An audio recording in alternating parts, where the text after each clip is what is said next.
I call this meeting to order of the Kennedale Independent School District. Let the record show that a quorum of board members is present, that this meeting has been duly called, and that notice of this meeting has been posted in accordance with Texas Open Meetings Act, Texas Government Code Chapter 551. If we adjourn to closed session, I will cite the section. First item on our agenda is roll call. Let the record reflect that all trustees are present. Thank you all. Next item is number 3, public comments on agenda items. 0. We have no public comments on agenda items. We'll then move to item 4, which is presentation and interviews of shortlisted architectural firms. Is it Mr. G or Mrs. Miller? And we're going to start with Mr. Gadbois. He's going to kind of go over some preliminary information for you before we bring the architects in, of things that you need to know before we kind of hear these presentations from them. Okay.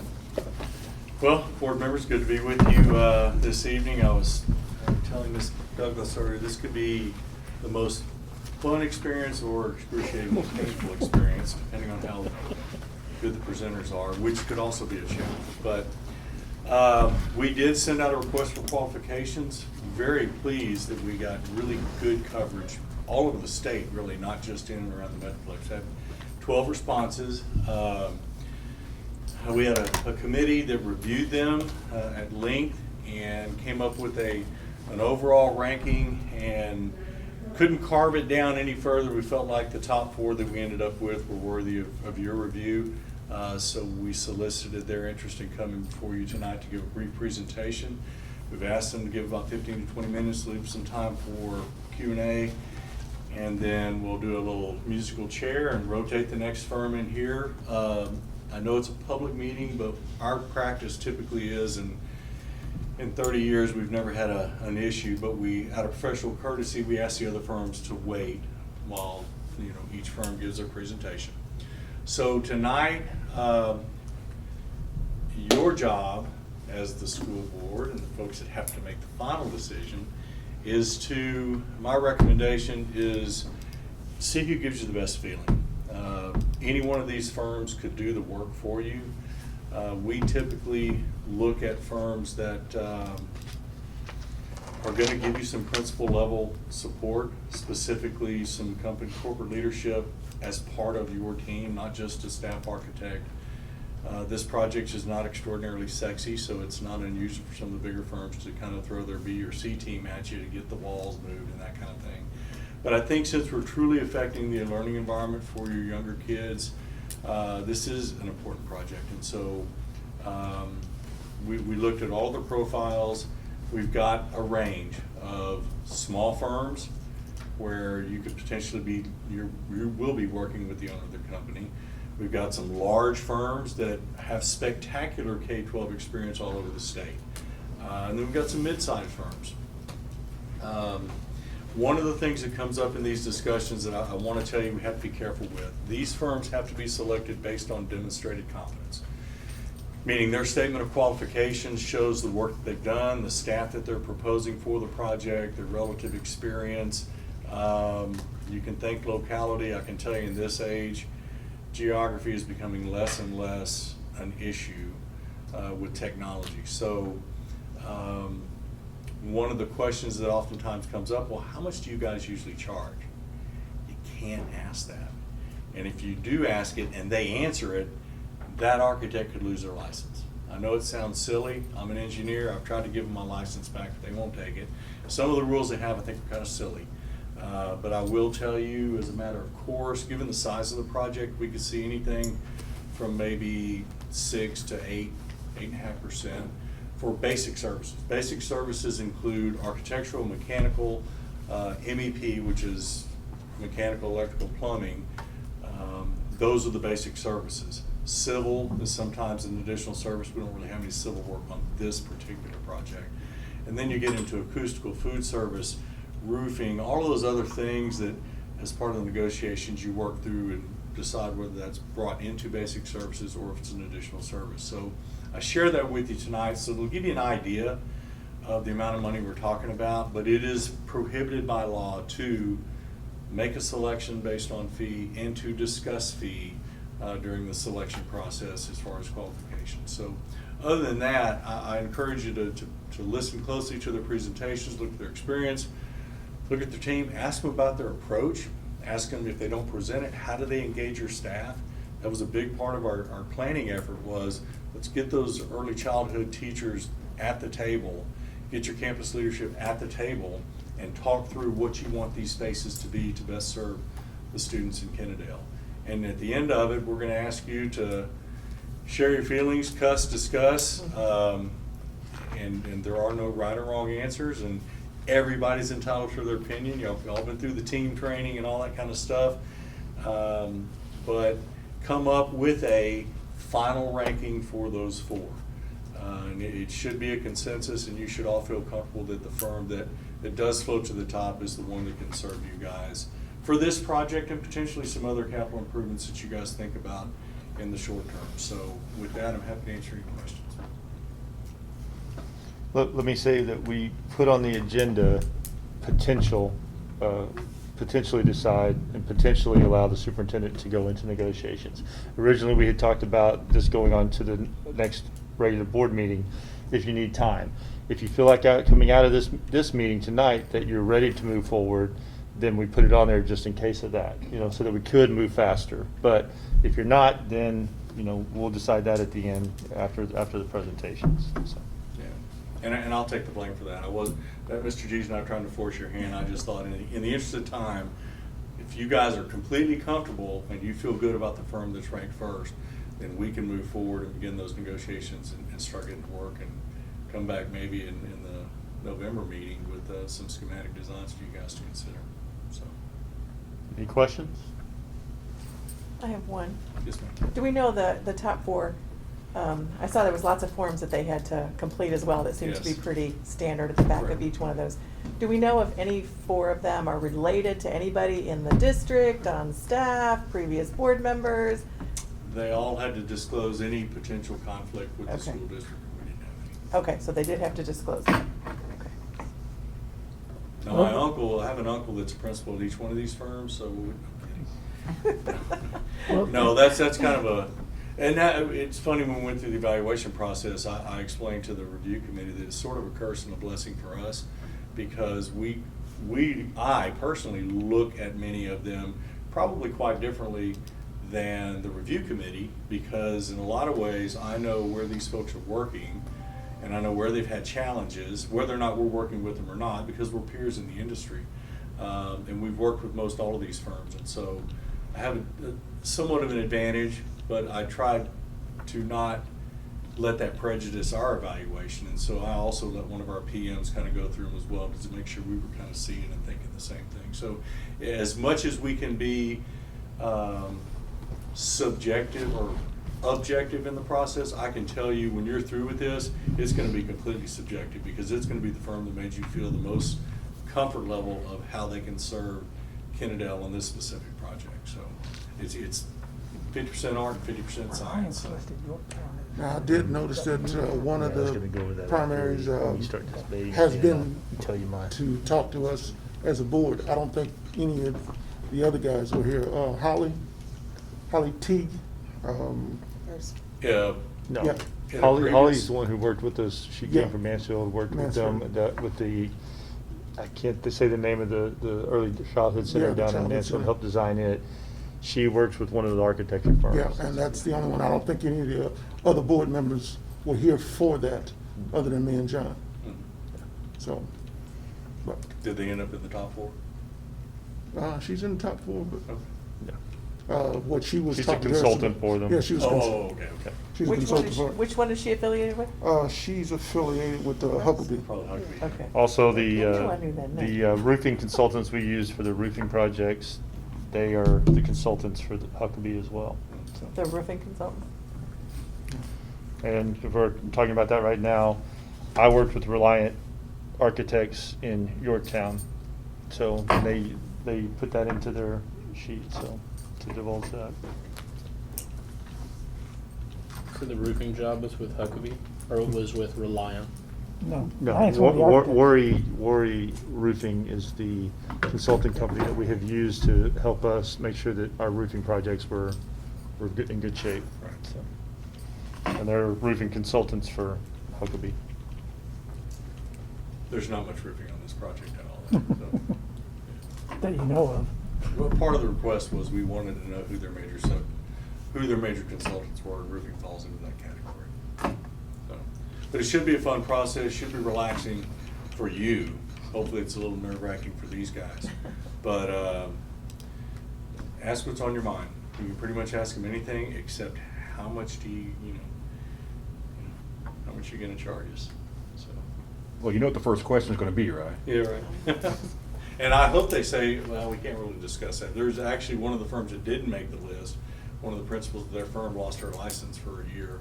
Wow. And had to take an ethics course because in a meeting, in a presentation very similar to this, they said, what do you think your fee will be? And she said, well, I think for this it's gonna be about 7%. And she got reported and lost her license, so, or was suspended. So we just try to be careful with that. Any other questions? If Let's have not, fun then. we were supposed to be at 6:15, it's supposed to be our first group coming through, so, all I right. would encourage you to go ahead and move forward if we're ahead of the schedule, because we will get behind schedule. Okay. No, we put a clock on them. But it's not them that's the clock issue. You guys are gonna find when you're gonna latch onto it, you're gonna start asking lots of questions. And let it go, just keep going. We're not gonna stop you guys from asking questions.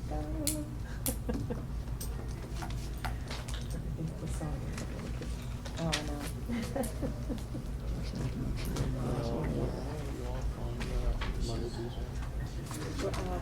Well, the teachers are on Friday.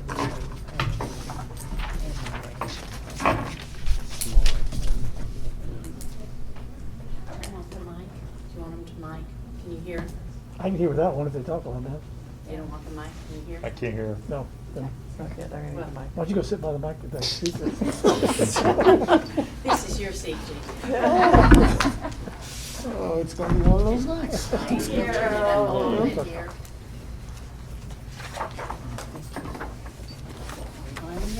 Can you hear me? Okay. You know, this will probably be more efficient. And at your distance, if you feel better taking your mic. Okay, sure. I don't think all of us have been checked, rechecked. We're gonna get fired.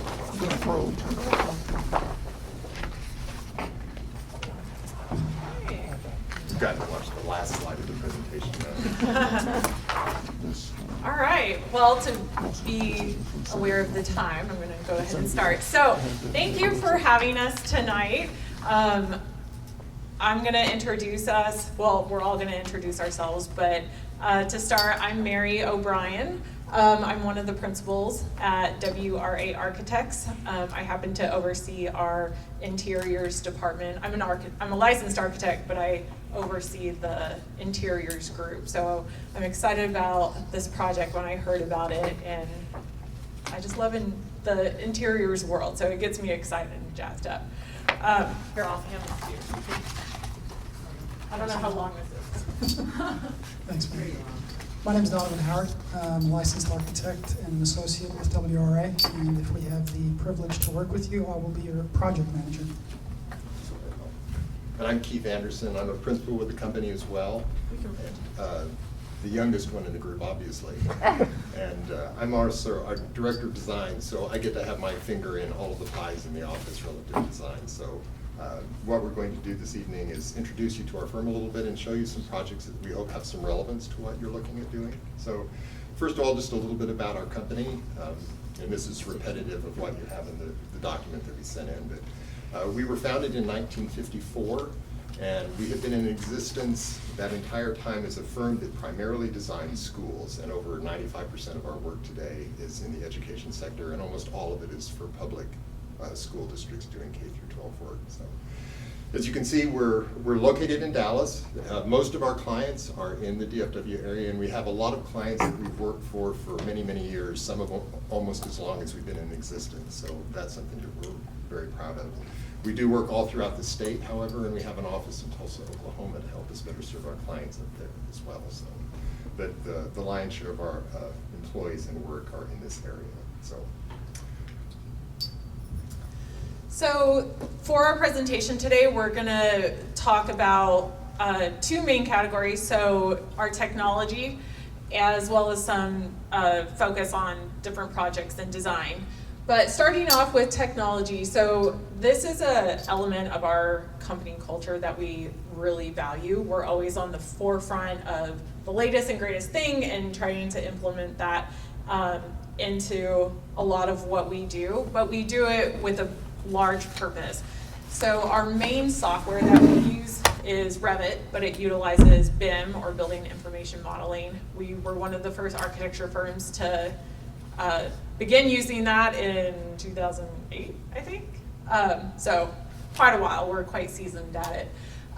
But the purpose of that is we are able to draw everything three-dimensionally and come up with a comprehensive model, bring in our structural, MEP, all the different systems into one complete really set of drawings, but one model where we can help run clash detection and help find some of those potential problems while it's still just lines on paper, and we're not standing in the middle of the construction trying to figure out what the solution is. So we try to find all those things ahead of time when it's just in the computer. We can also utilize that software to help produce some of these beautiful renderings, both still images and video like you see here. And the purpose of this is to really get the message of the design across to not only you as the board and the stakeholders, but also to your community as well. So we want everybody to have an input and buy off on the decisions that are being made, because that just supports you all and the decisions you're making.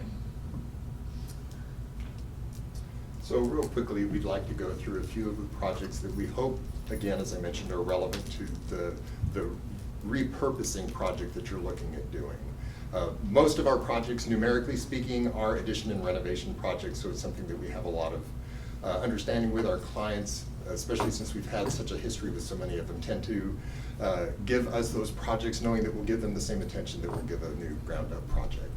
So some quick examples. For Castleberry Isd, who's been a client for us for over 10 years, did the classic conversion project, which was they built new elementary schools and vacated the old one, and it was not suitable for educational purposes any longer because it was built in 1935, but it was a very stout structure. So we converted it into their administration building, and it serves them extremely well there, and it has the added benefit, of course, of having sort of representing the district's history in their administration building. So that's a very common conversion, but that one was very gratifying and a successful project. A similar project for different purposes for Lancaster ISD.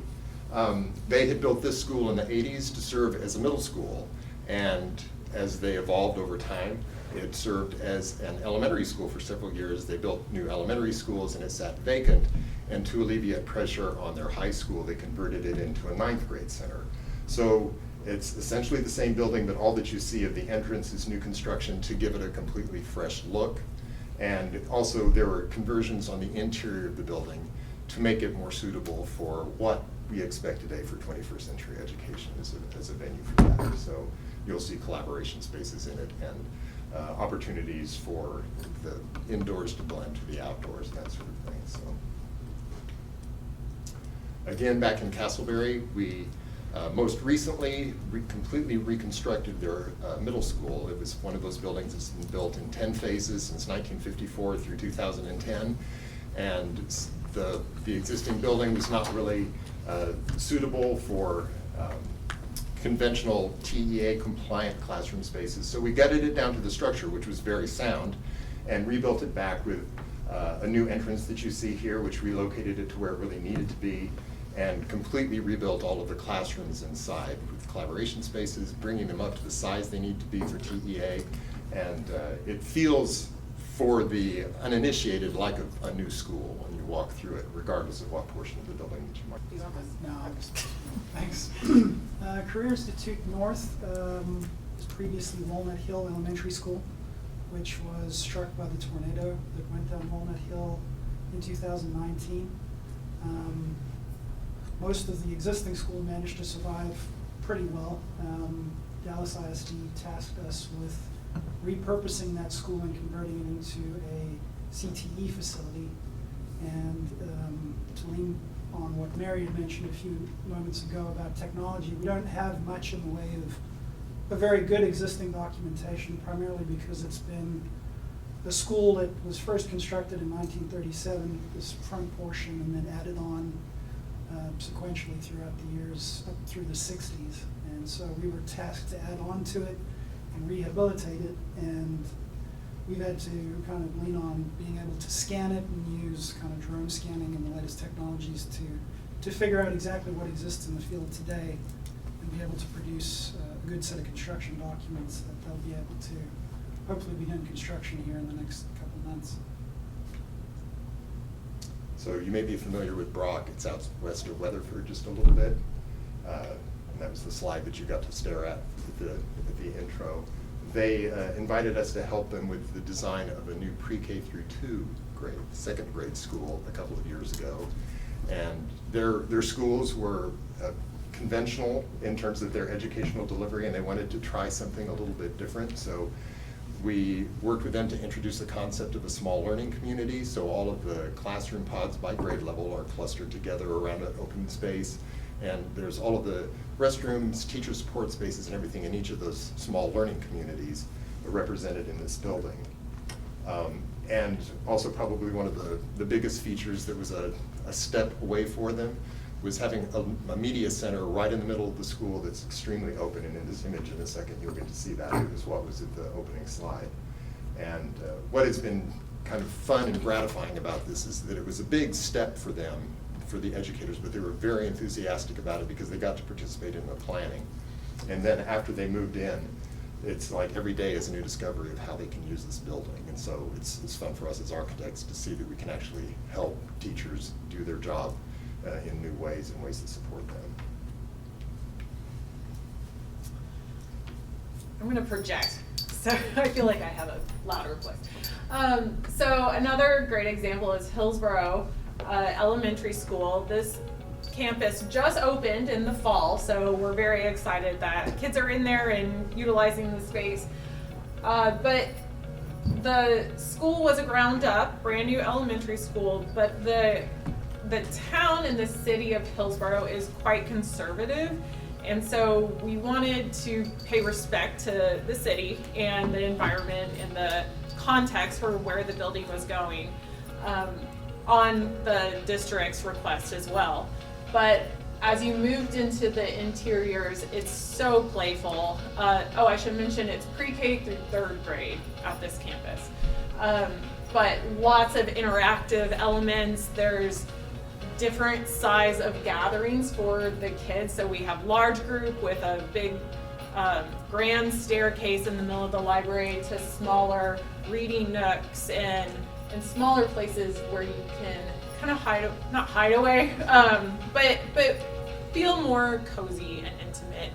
And I feel like this building is really just one that the kids will love coming to and be excited about learning and want to go to school every single day. This project also Donovan and I worked on, and in the design is when COVID hit. So we were able to produce all the drawings, all the documents from home in the middle of shutdown and everything. But we are very proud of this project, and I feel like this was one of the best collaborations we had even between our office, because there was just a constant communication level and constant communication with the owner, and everyone was just so excited about it as well. So I'm really proud of this project. This one also had the peculiar circumstance of being the first project that bid for us during COVID. And we had an entire pre-K wing of 9 classrooms as an alternate bid because we didn't believe we had the budget for that. But at that particular moment we did, and we got all of those extra classrooms all within budget. So they were very lucky. And I think it was a lot of luck on their side.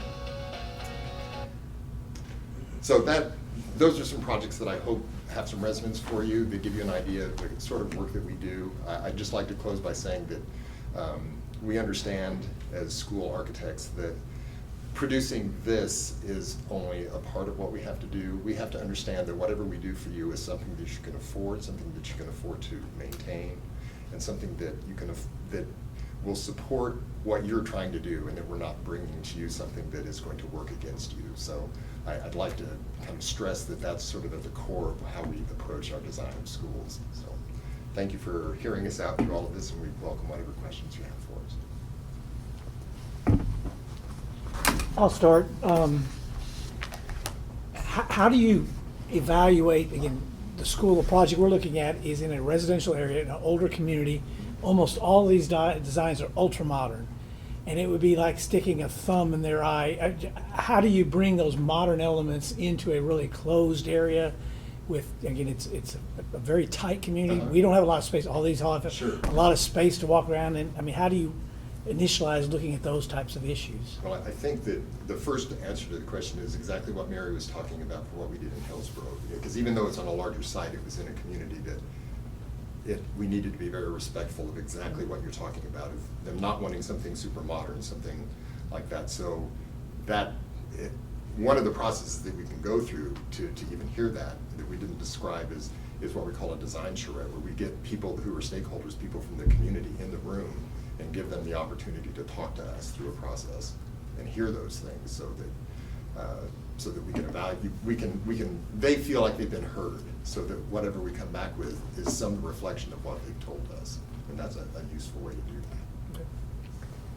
Yeah, the Hillsborough project, I mean, pretty fascinating. We show you, when we have the charrette that Keith was describing, we'll put the program, whatever, is desired for the school, we'll put the parts and pieces on the table and kind of move them around interactively and get a buy-in from everybody, and even, choose a scheme that everybody likes, everybody votes on it, and then we'll also go and pick out elements from the other groups that we feel are strong that we'll try and incorporate. So from the outset, there's a desire to have a buy-in and a good dialogue with the community about what we're doing for you. What about as far as security of the building?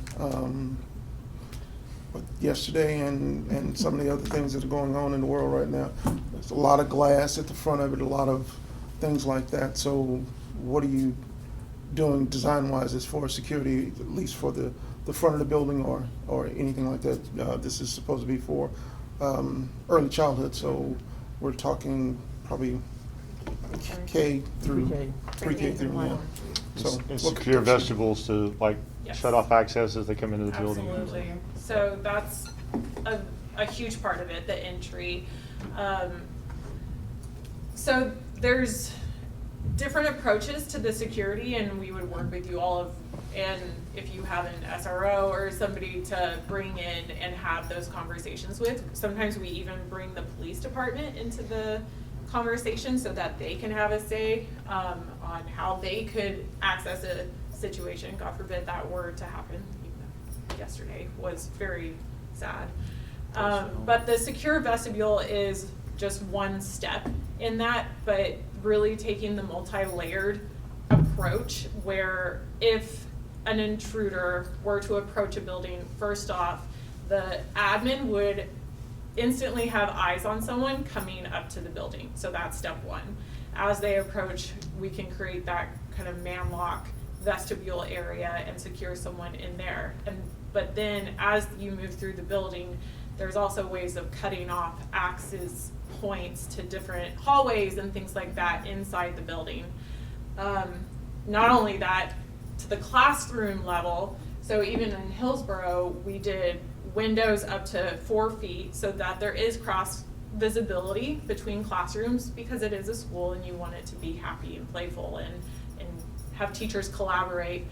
But we did cubbies up against that wall and that window, so the cubbies came up to that 4-foot level, and in that situation the kids could even hide in those cubbies, and so if someone was walking down and looked into the window, they wouldn't be able to see any of the children in that space.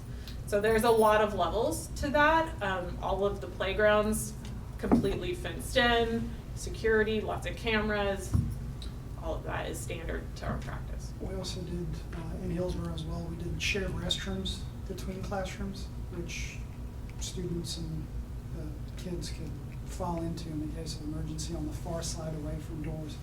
So, And have a second exit point. Right.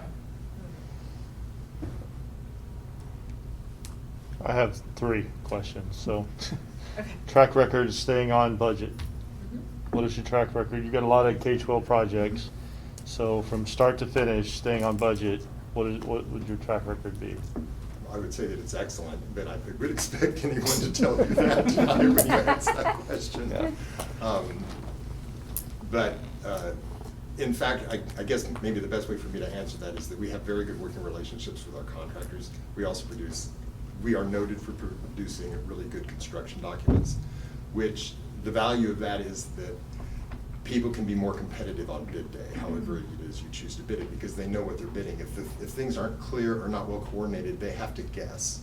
And the more that we can reduce the guessing in that process, the better bids you get and the better chances you have of getting through the project in the budget that you've established. And that's one of the ways that we manage that.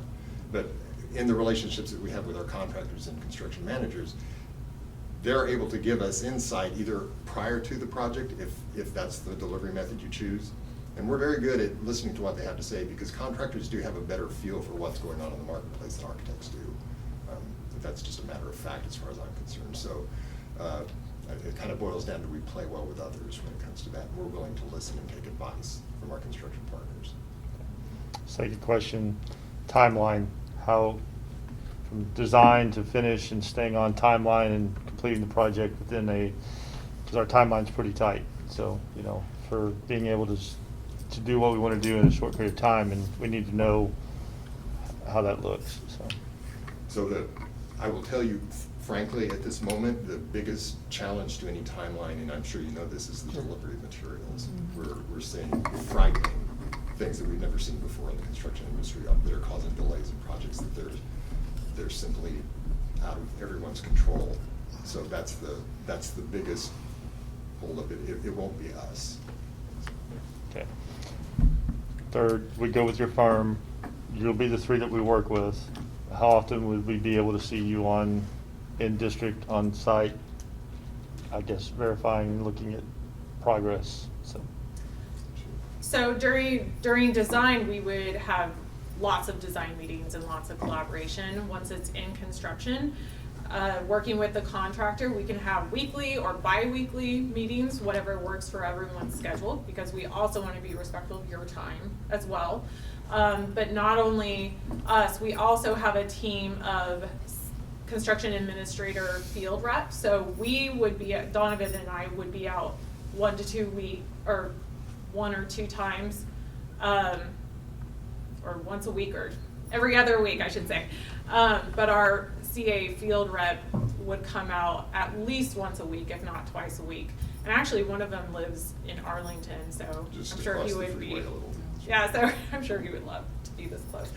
And he'd be stopping by all the time. Anytime there's a concrete pour, I know this is renovation, so we may not have major concrete pours, but big milestones, we will sure to be there, for sure.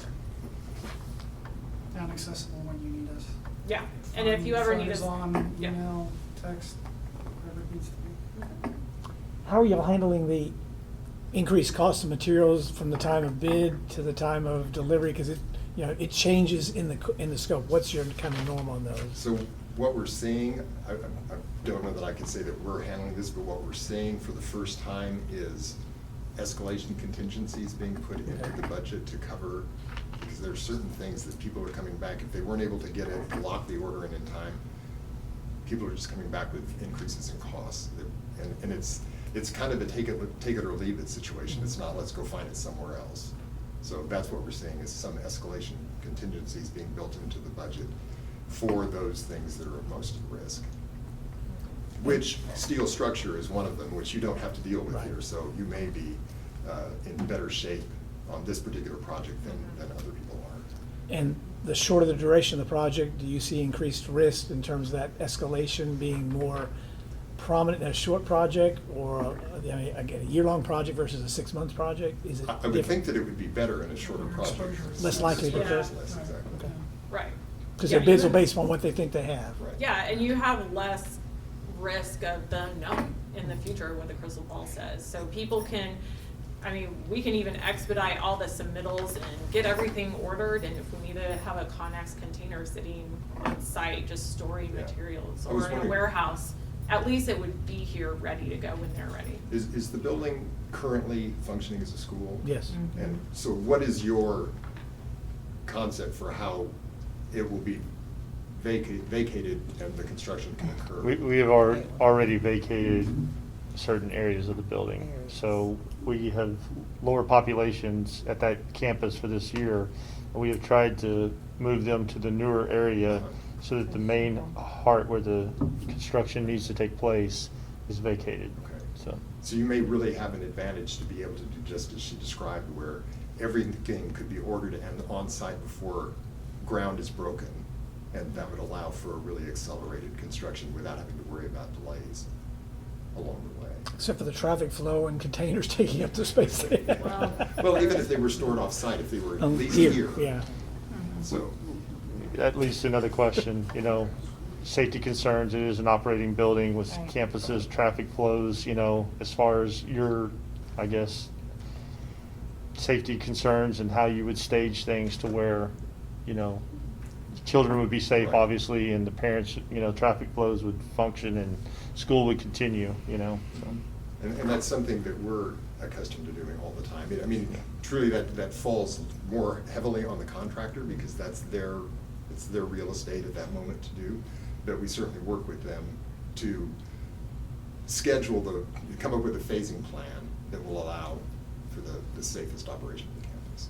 Would it be a possibility of working nights or late afternoons, that type of thing? Yeah, you can, it's been more difficult to ask for that during COVID.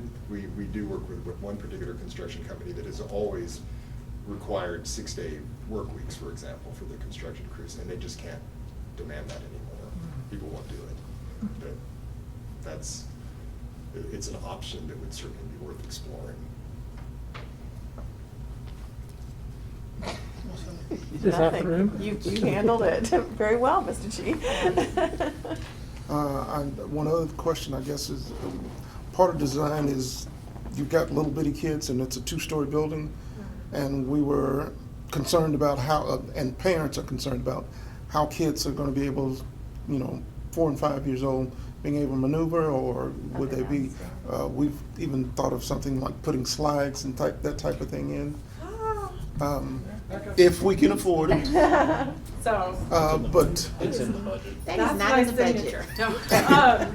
But So- just thinking about something like that is Hold on. You got this picture slide at Brock. So I have put a slide in a building, only so, one, we need to. and Sunny, so we've done slides, and we did it at Hillsborough too, well, a little one Hillsborough's off got the a smaller landing, slide. it's like 4 feet down. But, so I did Village Tech, which is in Duncanville, so, I mean, a little bit, near 20, out that way. It was a charter, or is a charter school, that is a very modern facility, I mean, it's Village Tech. But we did a slide from the 2nd floor to the 1st floor that was 15 feet tall. We've done it at another intermediate school, so we have precedent for that. But It is a challenge. Putting kids older than 1st grade on an upper level is a dicey thing, so it's something that would require a lot of study. Hillsborough, we kept 1st and 2nd down, I think, Mhm. older kids up, and then, But it's a legitimate concern. if depending on, I'm just thinking and starting to design here, but if there's room to do a new elevator, even putting in a larger freight size elevator where you can move an entire class up and down in one trip, that could be an option as well. I don't know the existing conditions, if that would even allow for that, but that's an idea. The building's split level, so you have 2 components. You got the older part and you got the newer part. Well, the newer part's 2-story, so you've kind of got like a, Up and down. Yeah. and so this end, the stairwell on this end is shorter. The far end, the stairwell is much larger, and so I think that's where the parents' concerned. But, you have a way to get kids up and down a stairwell that's not as steep as the far end. So, I mean, Or even just, yeah. a and large we've seen ramp. I've seen school buildings, everybody else has seen school buildings where young kids are up on 2 or Elevator. 3-story buildings, you know, No, and it's so, just but elevator. that was one of the concerns that came up, so. There is an There's elevator? a- yeah. Oh, There's but an I didn't know elevator, there but was we already an have an elevator. elevator. I didn't read, no, I don't Very remember the small. elevator. Yeah, that's Okay. small. Other questions? Anything else? It's been a minute. Anybody else have anything you want answered? My only question was, about the design. I mean, what's the main thing? Yeah, this is a K3 through 2nd grade, Pre-K.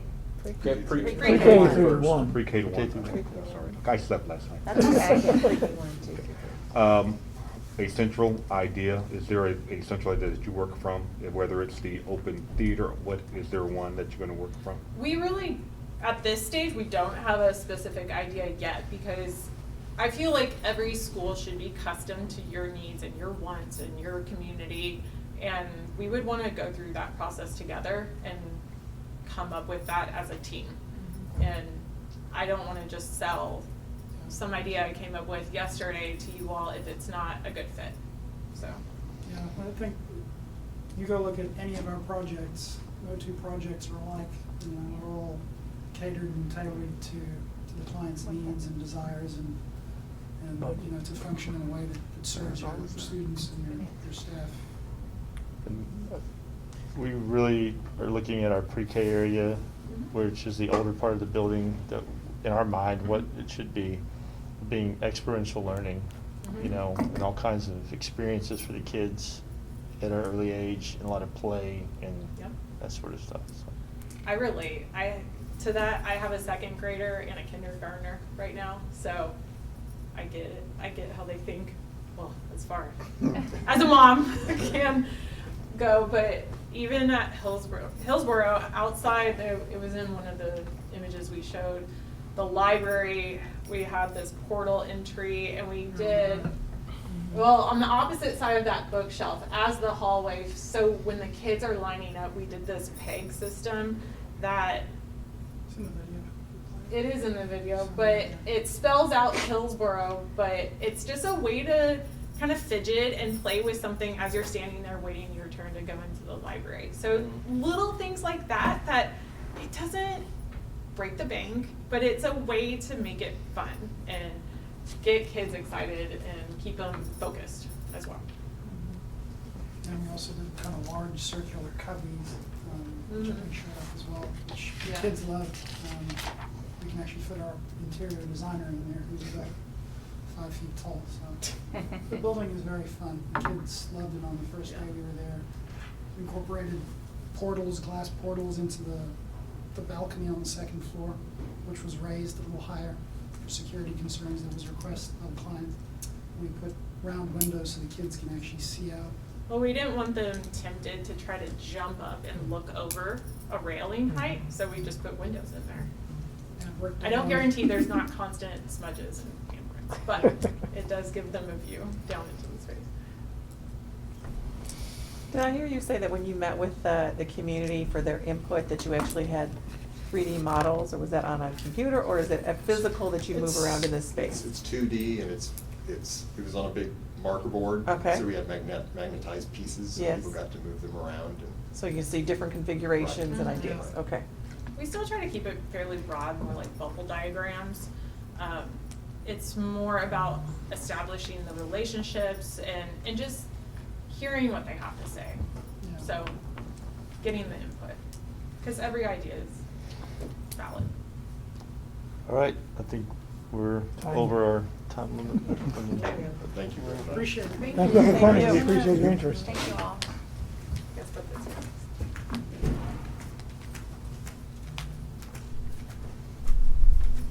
Just one card and that's it. That worked out terrific. Yeah. Got it? All right, thank you all. Thank you. Thank you. Have a good evening. You too.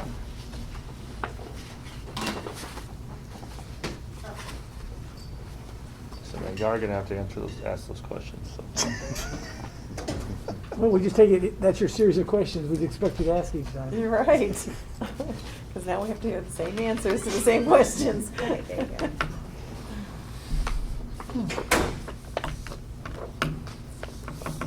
Interesting. Mhm. See, for our community, we need to have a dirt track in. Good times when your mind said do and your body said, okay. Hey everyone. Hello. How are y'all? Good, how are you? Good, thank you. Good, thank you. How are Welcome. y'all doing? Thank you. Donuts? Go. Looks like a Tasty donut. donuts. I love donuts. That's funny. There you go. The donuts? There you go, sir. There you go, sir. Thank you. Got my taste buds moving when you said that. There you go. Thank you. Thank you So very how'd much. y'all get the good chairs over here? I know, right? Sorry. Is that Our staff is service? great, somehow.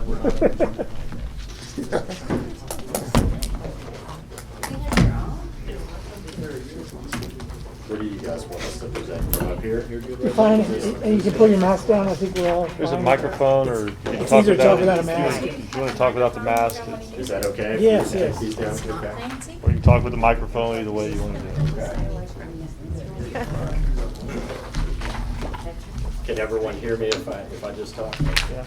They didn't need a microphone before, you should be fine. We're close enough. Computers are our friends. Okay, if you guys are ready, we'll get started. Good evening, guys. My name is Paul Thompson. I am the director of the Fort Worth office for Huckabee. Just wanted to start by saying thank you for the opportunity to come and visit with you and introduce our team and our services that we have to offer. Also wanted to say in looking at the information that you guys have posted on your website for your planning committee, it's apparent to us that you guys have already taken huge strides and done quite a bit of work already. And so we've seen that, we appreciate that, just want to say thank you for that. I'm excited for the team we've put together. Every one of us has got personal experience on working on projects that are very similar to yours, and we look forward to hopefully having the opportunity to serve Kennedale ISD in that regard. Joshua Cockburn is our principal architect. He's going to be leading our team, and he's going to share with you, start our presentation off this evening. So thank you very much. Thank you. At Huckabee, we have a saying that we're all into education, and that's true. For over 54 years, we've been creating learning environments for students, educators, and communities all across the state of Texas. Because of that unique, all-in approach, education is the focus of every employee at Huckabee, every day that we go to work, on every project we design. Given our location in downtown Fort Worth, we are local, and so we can be here in a matter of minutes to serve you effectively. We believe that partnering with you, Huckabee can bring a lot to the partnership with you. The team that we've assembled here is, I'm Josh Cockburn, principal at Huckabee. With my commitment, personal commitment to you, I will bring dedicated attention to your project through every phase of the project. Paul Thompson, director of our Fort Worth office, he ensures that I have the resources necessary to deliver the project to you. Holly Teague, we're blessed to have her as a resource for our clients. She has a unique perspective as a former educator and school administrator. Conrad Judd is our chief design officer. He brings the 20 years of experience on education work, and I'm the old guy in the room. yeah. No, he's not.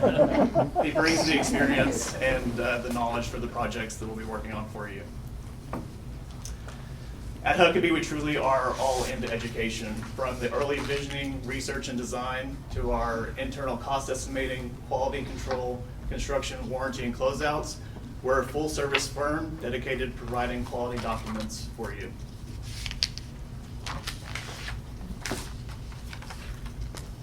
I am excited to be here in Kennedale ISD. I want to commend the board and Mr. G and your staff and then your community for just having this vision to rethink how teaching and learning is for your youngest learners.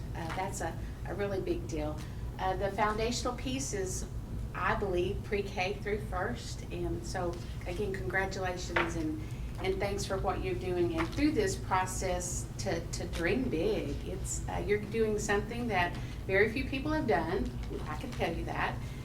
It's an amazing experience, and I can't wait for your teachers and parents and students who get to participate in the campus with what will happen with them. You've used some pretty profound words to describe how you, or define how you teach pre-K through 1, you've used play and discover, you've used experiential and hands-on, and you've used multisensory. All of these words are exactly what the research is telling you you need to use with your early literacy and numeracy. That, along with conceptual packaging, which I have been told that your instructional staff is way ahead of the game with that. So congratulations with that. With the visioning process, we take, at Huckabee, we'll take you through a process that will take all of those words and then define what those words will look like in a built environment, what the ones that I just showed, how play and discovery will look, how experiential and hands-on, and then how multisensory. What's that going to look like in the built environment through your vision? And then what we do is we take all of that and we can support. I am very privileged to get to work with the team at Huckabee, and I'm a part of several teams. They don't just bring me in to come and do presentations to boards. I get to actually get my feet in the ground and my hands dirty with your instructional staff to work on what that vision for is going to look like, then support what the specific curriculum will look like, and then also support professional development. Because when you go into a new space, you want to make sure your teachers have all the tools so that they can deliver those exceptional learning experiences. I've worked with multiple districts that are on a journey that's similar to what you have, and I'm going to guarantee that every one of those, even the journeys may be similar, the outcomes are different because it depends upon what your district's vision is. There is no template, there is no copycat. It's what Kennedale ISD wants. I'm real fortunate to work with these guys, the tallest in the room. Work with them on helping to define what you want. I also translate to them sometimes, because sometimes educators, what we speak and what we say can be a little bit different. They hear it differently. So with the planning and design team, make sure that your outcome, your vision is realized through a pretty amazing. Y'all use a lot of acronyms, so we need some help figuring out. And sometimes I tell them, and sometimes I don't. So. But Conrad's going to explain the process with a little bit more detail than what I gave you. And so it is a customized process. We're going to show you some examples of what we've done with some other districts, but I want you to make clear to you, we would want to customize this to fit your needs and your district and your staff and so on and so forth. But we call it the make process because it's kind of like the trend now. We're going to make this project together collectively. And so this video shows you a little example of that, where we grab our toolkits, we grab the people, the stakeholders on your side and our team, and we create these venues where you can come and collaborate, share. We become pens and paper to your ideas so that you can see it all take place. You can see the options that are available to you. You can communicate what your wishes are from the beginning to the end. As long as you want to be involved, we want to keep you involved. And so you saw a lot of examples of where we can start from big ideas all the way through the drawings and the actual concepts.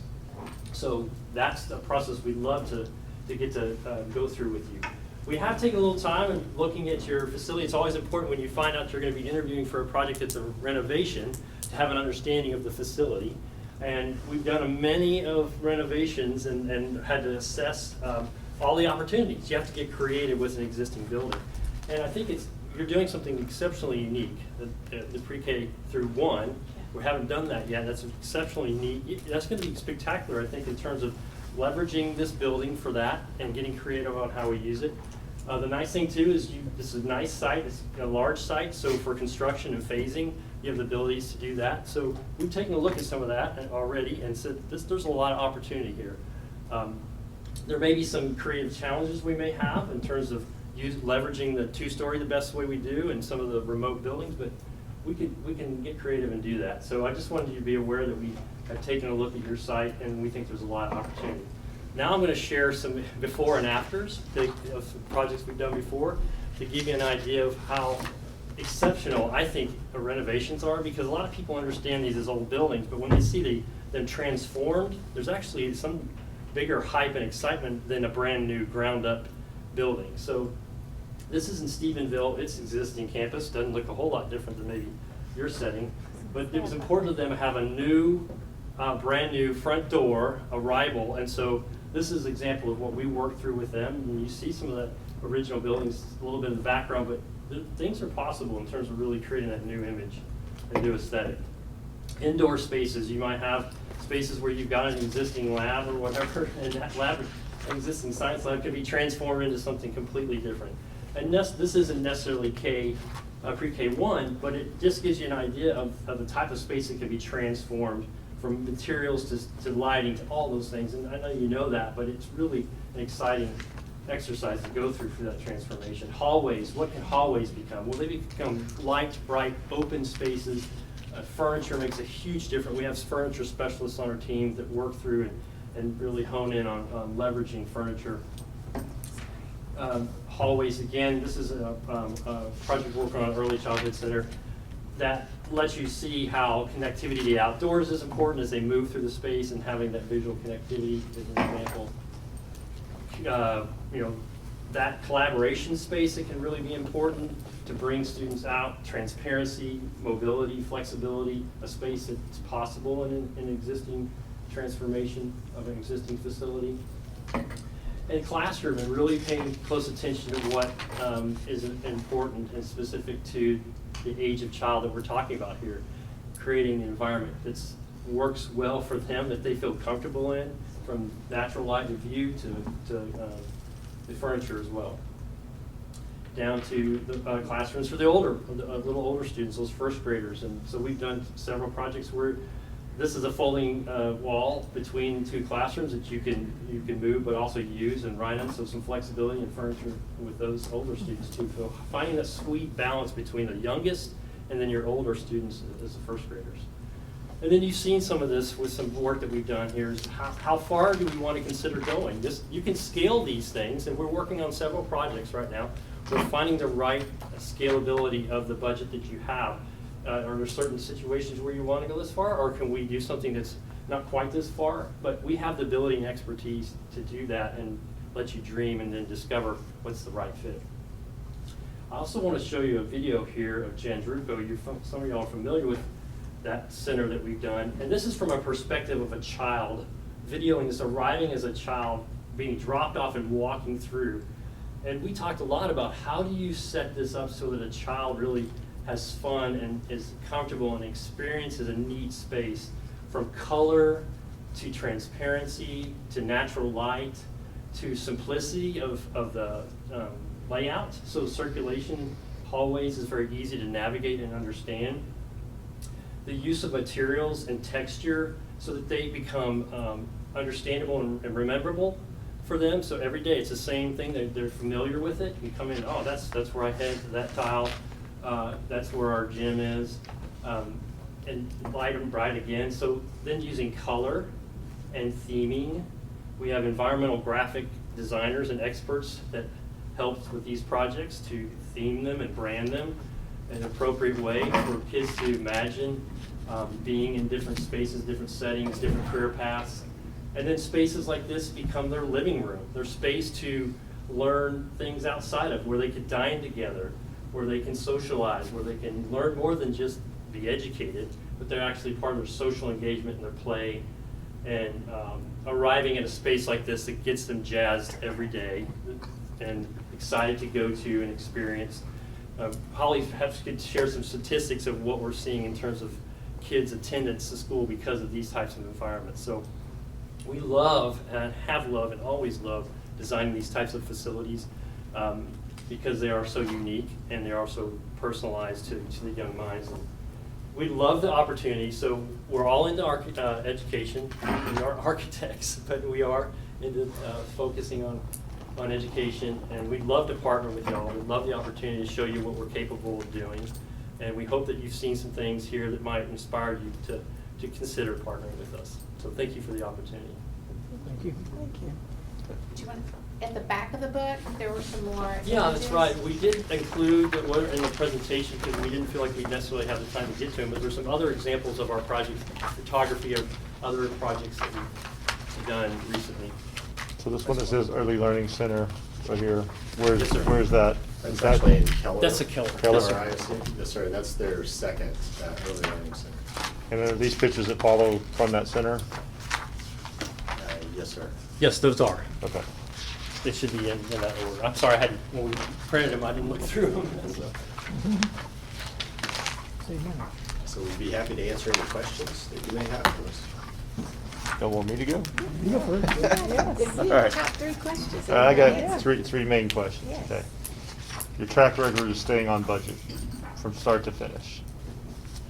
We work really hard on that, especially in today's construction climate. We have a goal of not signing any projects unless that project is on budget. We work a lot of times with a construction manager at risk, and when we do those type of projects as opposed to a competitive sealed proposal project, oftentimes we have that construction manager on board and they really run the cost for the project. Those are about the only projects that we ever see that will run over budget, and there's extenuating circumstances on that. We try to deal with that with ad alternates on a project and really understanding day one what our project scope is, and we do our own in-house cost estimating to make sure that those budgets align with that scope. And if they don't, I'll come to you tomorrow and we'll say we have an issue with our budget right away, and we address that in design up front, so that we're not worried about change orders and cost overruns at the end of the project during construction, when it's the most costly time to make a change or discover something like that. Timeline, you know, design to finish, we're kind of in a tight window. I mean, do we feel like we could be into a school, but, you know, have this completed in time for school in a time frame that would be manageable? So without knowing anything about the complexity of the project, that's a hard question for me to answer and guarantee I can have it for you by a certain, semester or whatnot. But understanding that dynamic, and we deal with that on a regular basis with our clients. I mean, kids come to school, start school, so we get that more than anybody probably. So again, just in that scope to schedule to budget conversation, as soon as we understand your project and we can compare it to what our metrics will say about how long that project should take and your budget, we'll bring that forthright information to you day one and immediately. And So we can your address track it. record is, you pretty much stay on timeline whenever you develop Absolutely. that. What's Absolutely. powerful about our organization too is we have a director of construction who is a senior gentleman, 30-plus years in construction. And that's been a big part of Chris Huckabee's desires, that our organization really understands the construction side.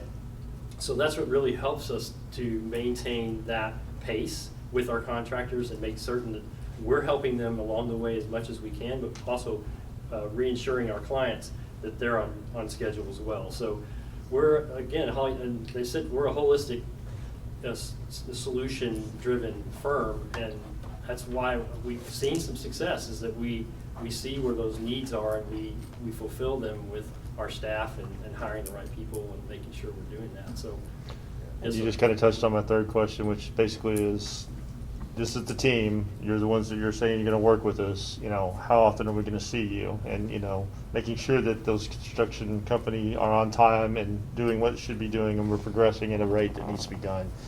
So what is our, you're in Fort Worth, so I'm assuming you're a little closer than some other people, so. Oh, absolutely, yeah, and we're all local. I live in Grand Prairie, for example, so we're all your neighbors.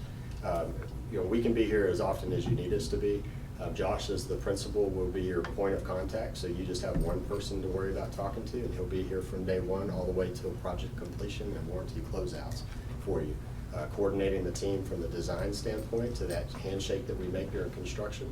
And as Conrad mentioned, we have construction observers, construction administration teams that are in your job trailers on a weekly basis, on the job site on a daily basis. And we're managing the project for your interest in being your advocate and your trusted advisor for you on your behalf. And it just so happens that this team right here, we've got more experience with early childhood centers than anybody else in the firm. So it just so happened that we live here as well, and we have that experience and doing them. And the instructional piece is from the very beginning also. Right, and that's the holistic approach we try to bring to this. We understand this is more than just a built environment. This is more than just a renovation. This is a school that you're going to have function, and it needs to operate the way you want it to operate to achieve your goals and needs here. We get that. I sit in on weekly meetings that they have And if anything, I hear anything that it's not exactly what I think that the educators have said they want, and I don't hesitate to speak up.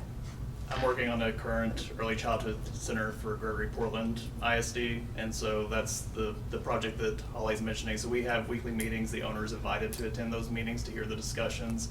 It helps facilitate and answer questions more quickly because the consultants are all involved in that meeting as well. And so we'll set up design meetings throughout SD, schematic design, design development, and into construction if we need to.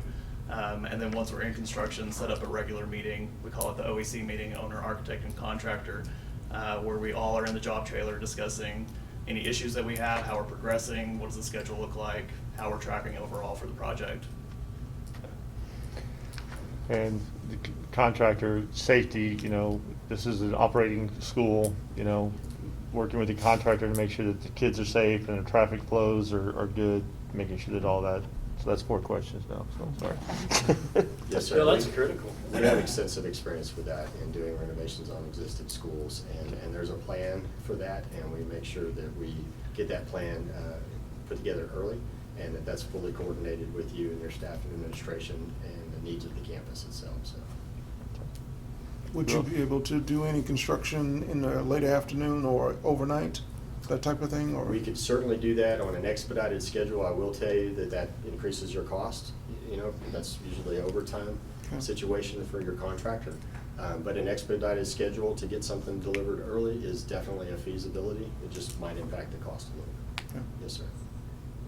But understanding your schedule, we can bring those ideas to you and help work through that. We can also work through phasings of an occupied campus. You could do portions of that early, strategically to get moved in, and then perhaps round robin those other phases later. And you've got the site to do that in terms of how they could orchestrate that, enough property that could work out. Absolutely. Here, so. Right. And some spaces are already vacant for that purpose in hopes that we can shuffle. Stage. That's perfect. That's good. What's your experience level with the contractors that work with you? Do you have a group that just regularly come to you that when they know you're on a project, they're ambitious to bid? Absolutely. Okay. We work with just about everybody in the state. We only work in the state of Texas, and we only work K through 12 in higher education. So we're dedicated to education, and we have a huge following of contractors. When we post something on our website for bid, we get a lot of interest in that.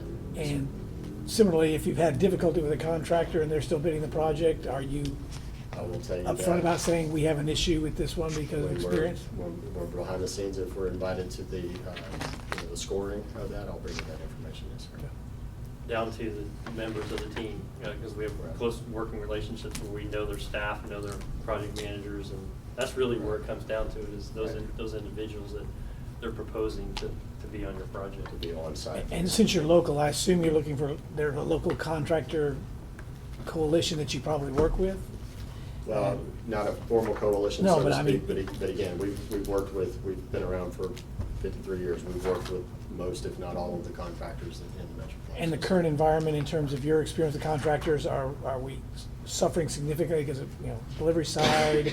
Are you experiencing those delays in projects I that you have? touched on that earlier. I mean, we're in a unique situation in our construction market right now.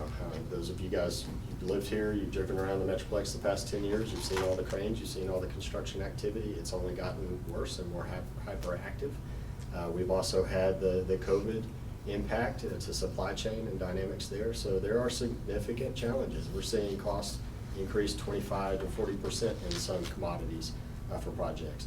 Now, we're also seeing labor rates kind of flatten out, so there's some, give or take in that. So I'm not necessarily telling you right now your project's over budget, but more than likely your project is over budget. Great. So, and I'll just share that with you now. That's a problem we have on all of our projects right now. And it's just the conditions of the market. But we have responded well. I would say if you were to ask some of our clients and some of our contractors to try and get as smart and knowledge about as we can in terms of if something appears to be a long lead time, re-engineering our buildings to be able to accommodate that shift so we can stay on schedule, still do our best to meet your budget. Part of what we're doing too is we're looking at a 90-10, sometimes 80-20 approach to where we're approaching your building saying, okay, to make sure we're in that sweet spot, there may be 20% of this that we're gonna draw up as alternates. So when you go to bid, you can see those numbers, you can see where that lies, and if there's a chance that you're not gonna be able to do that, or you need to postpone that to a future phase, but you have all that information along the way, that just gives us the flexibility to afford you and us to make sure we're prepared for whatever does come, if that makes sense. Yes, And ma'am. I know you mentioned that you have extensive experience in early education centers. I was just curious if any of those that you've designed were split level or two-story, if you have any experience in that. I don't with early learning, not in a two-story. Everything's been single-story that I've personally worked with. So I know that pre-kindergarten cannot be on the second floor. Kindergarten is. I've done first grade on the second floor. First grade on the second but floor, I for have, sure. But I think there's ways to do that in terms of that we could explore in terms of ramps or stairs, or look at some creative solutions that I think we could all get comfortable with in terms of being creative with it. I mean, a lot of these kids are in two-story. Yeah. Yeah. But yeah. we get creative. I know it's not common, I was just curious. But I think very doable and very manageable. How long is the warranty period that you guys would be there? Warranty period on your project is 1 year, and it starts from the date of your substantial completion of your project for 1 calendar year out. And that would cover everything in the building. And we have a team that helps with that too, a warranty and closeout process. Yeah, so during that period, if you have an issue, you can call us and we will coordinate that repair with that contractor on your behalf. You won't have to worry about that. So. Nope. Good. Are we good? Good. All right. Thank y'all very much. Thank you. very much. Thank you. Appreciate it. Very Thank nice to you. meet you. Thank you very much. I'd like to shake all your hands, but I just waved. It's great to see you guys. Thank you. Thank Others you. now. Maybe another one. We're taking a quick break. Thanks so much for having us. I'm Kevin Smith. I'm the president of Claycomb Associates, and I have the team that will be a part of your project. We do schools.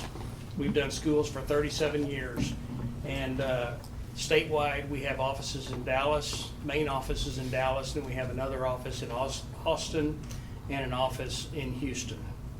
And we've even snuck across the border and did a couple of schools in Durant, Oklahoma, but we got back as quick as we could. So it was good. We've worked all over, let's go back one. We've worked all over the state. We've worked in all districts, large, small, tiny, big, on projects. As you guys know, in the school business, even if you have a multi-million, $200 million bond issue, there are going to be projects that come up that are additions, remodeling, and those things, or the restroom facility at the track, or whatever it may be. So we do all of that. Again, we're school specialists. That's all we do.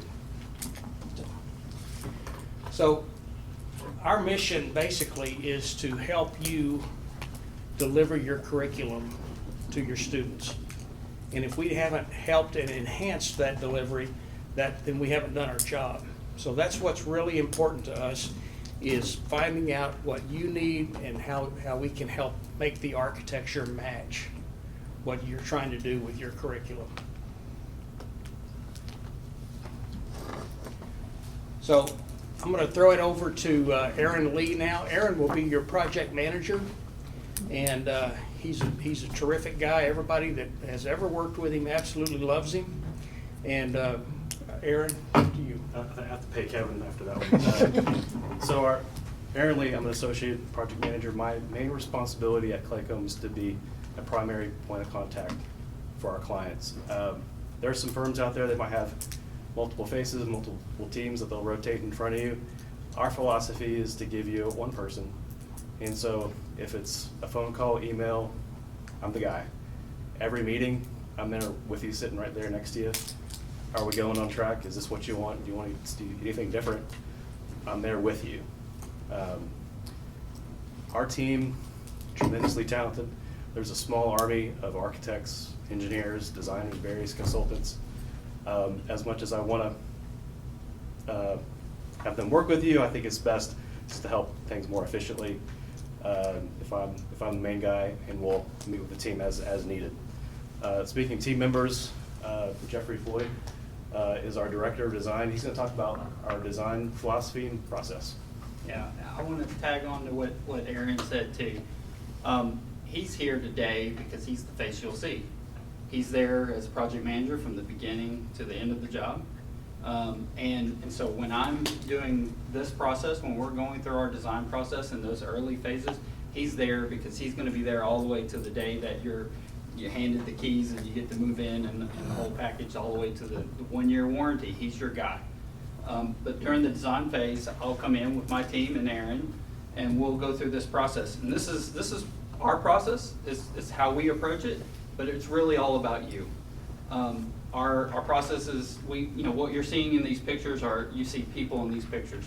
Picture on the far left, a team of administrators developing the program and the spaces that how we want to build the facility in words effectively.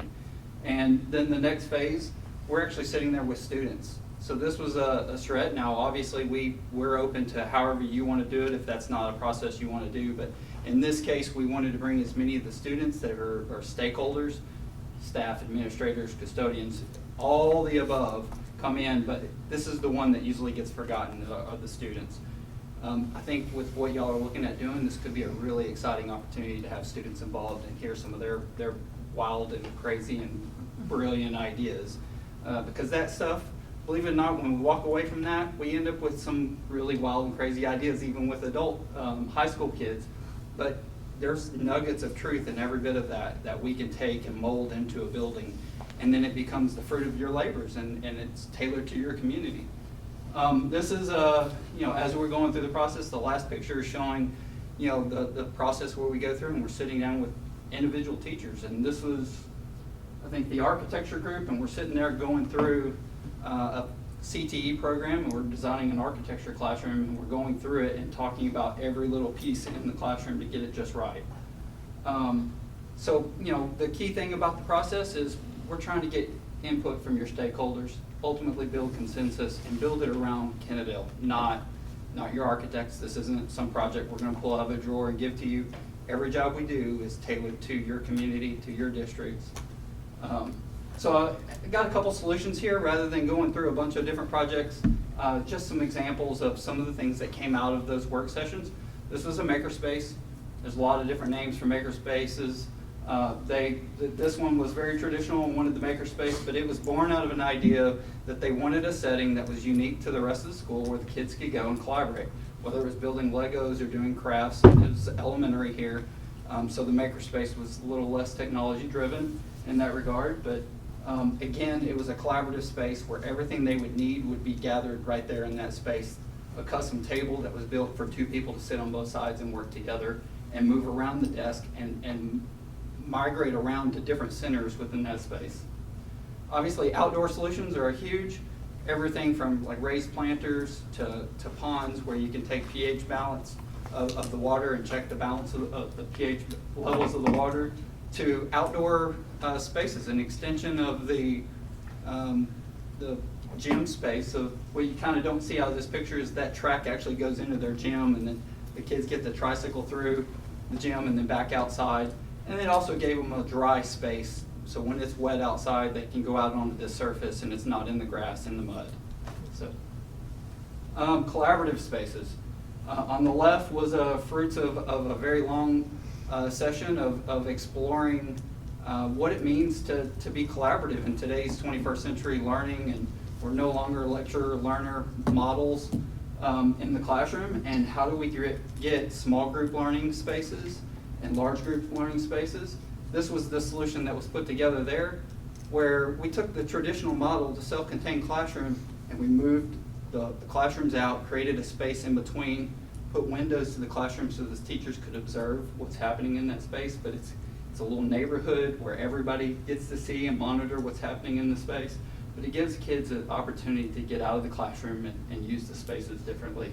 And then a large group on the other side, which is a large social stair with a TV monitor there so that they could do distance learning opportunities there, but obviously getting a much larger group as opposed to the small conference rooms that we also have, the little resource breakout rooms. And then really the experiential learning opportunities, and I've got quite a few pictures here, all the way from graphics that go through the school. And this one on the far left had 3 of these nodes through the school that was talking about state, city, and then county. And it really highlighted for all these kids to learn more about their community that they didn't know. What's right down the road? What's beyond Academy Little River? Obviously a space station. The idea, of course, there's a lot of talk and a lot of things that you see, and they're learning about the solar system. So having a space to go to and kind of explore in that. And then to a windmill and energy, water energy play farm, if you will. So they turn the levers and the cups come through and they collect the water and it goes down the chutes and then it moves something else. It gives them the ability to explore how these systems work hands-on. All the way from the schoolhouse, the traditional schoolhouse, the old school schoolhouse, that was a classroom environment. That was open, but you had that space. Is that Kaufman? It is Kaufman. Yeah. Ellen Edwards. I've been in there and seen it. So the tree talks. You get on the microphone up front and you can greet the kids on the first day of school. And the mouth moves, and then just outside of that picture is a tree house built off the side of it. So it's a little reading nook, and then the kids can go into the tree house. But out of all these pictures, what I really want to highlight is the top middle picture. This was something that was really special to this campus, and I forget how many nodes. Yeah, there were 6 of them, 6 nodes. different ones. This one here is, just as an example, is a grocery store. So they put out fruit and everything, they get a shopping cart, they get to go through the line and interact. They have a budget, and at the end of it, they have to pay out. And so it's a center that moves around, and it's on wheels, and there were 6 of these stations that move throughout the school. You store them when you're not using them, but every corridor had one of these that pretty much stayed there, and they would move it around at different times of the year for each one of those. So there were 6 of those throughout the school as well, but it's really about the act of doing the experiential learning opportunities. And then there's other things like the aquarium, terrariums, getting to play with the critters, and then computer lab stations and technology, but then the Rapunzel reading area for the kids to go in. I love that too. The 3 big pigs are coming out of the book, so they're coming alive. So it really helps those kids understand and see that it really does come to life when you read.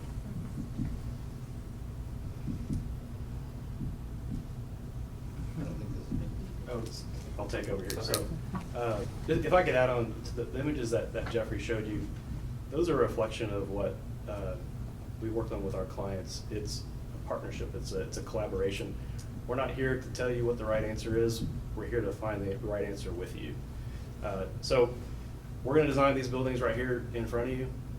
We're going to ask for your input on the fly, and it's a fun experience for everybody involved. We're going to put that in presentation material, present it to the board for your approval. If you like the general direction of the design, we'll get going into the construction document. So that's the stack of drawings and the specifications. This is where we're putting all the detail, the refinement into the design. So we'll be back for 35%, 65%, 95% progress drawings, and that's so you can tell us we're going in the right direction, but you actually know, like, this is what we're getting, this is what we're working towards. So 100%, they're all wrapped up. If you have a construction manager on board at that time, we'll hand those over. They go out to bid, and knock on wood, the bids come back favorably, and then you're off to the races. Construction administration, we're not done. It requires, I think, for a successful project, that your architect is highly engaged in the process, in the field. I'm in the field weekly on projects. We have, there's a tremendous importance for us that you are getting a high quality project. And as much as I wish contractors were perfect, they're not. They need a little bit of encouragement. So in the field, we're doing observations, putting reports together. sending those reports to the contractor so they're getting feedback. Hey, we saw something that was slightly off here. We need you to fix it. Hopefully they don't have to start over, but sometimes that happens. But we're also giving reports to you, monthly board updates, so you can see the overall, this is the big picture. This is what the contractor has billed for. This is how far we are in the schedule. All this is to say that highly engaged during construction. We want you to get the best building that you possibly can. So in terms of service, we do a lot of things architecturally, but we also do some other things, such as bond planning and communication services. That's where I come in. So my name is Tiffany Vino. I oversee the communications for Claycomb. Actually used to work in school communications for 2 districts here in North Texas. And so what I bring to the company and bring to you guys as a service is not only bond planning. We help coordinate the district's informational campaign. I believe that's something you aren't needing this time, but maybe in the future you would. So we help coordinate that informational campaign, but we also support the political action committee that advocates for the passage of the bond. And we have a proven strategy and facilitation method that focuses on voter engagement, but also telling the district's story. And as a communicator, telling this story is so important, and that's where the communication side comes out. We know that you guys are busy educating the students, but that your stakeholders really need to know about all the amazing things that are going on here in Kennedale. So that's why I help with theme signings and groundbreaking events, social media, news stories, anything that you guys might need. We can help provide that for you guys. So now I'm going to pitch it back to Aaron to talk about our investment in Kennedale. So we're often asked what sets us apart. I can tell you that's the way I can think the answer to that is personal. It's personal for us. So I can tell you I have this deal that I work out with districts. I'll be your point of contact. I'm available by phone. I will be there as soon as you need me the same day. I'll bring you Starbucks, whatever you need. If you can just let me be there on the first day of the school opening. And I can say 100%, I've been the unofficial doorman and greeter for all of my schools. And it's a tremendous honor. It's, when you see the fulfillment of all of our work, and when the kids come in, it's really adds value to what we do. So thank you, and Kevin, we'll close it out. Once again, thank you so much for having us. I had to go back to find that one. I don't know where you found that one. That was good. Yeah. I got to tell you, that was the hardest book to read I've ever read. Especially when people are watching you on camera. Oh my gosh, it was a tongue twister. So, yeah. Once again, we appreciate very much the opportunity to be with you.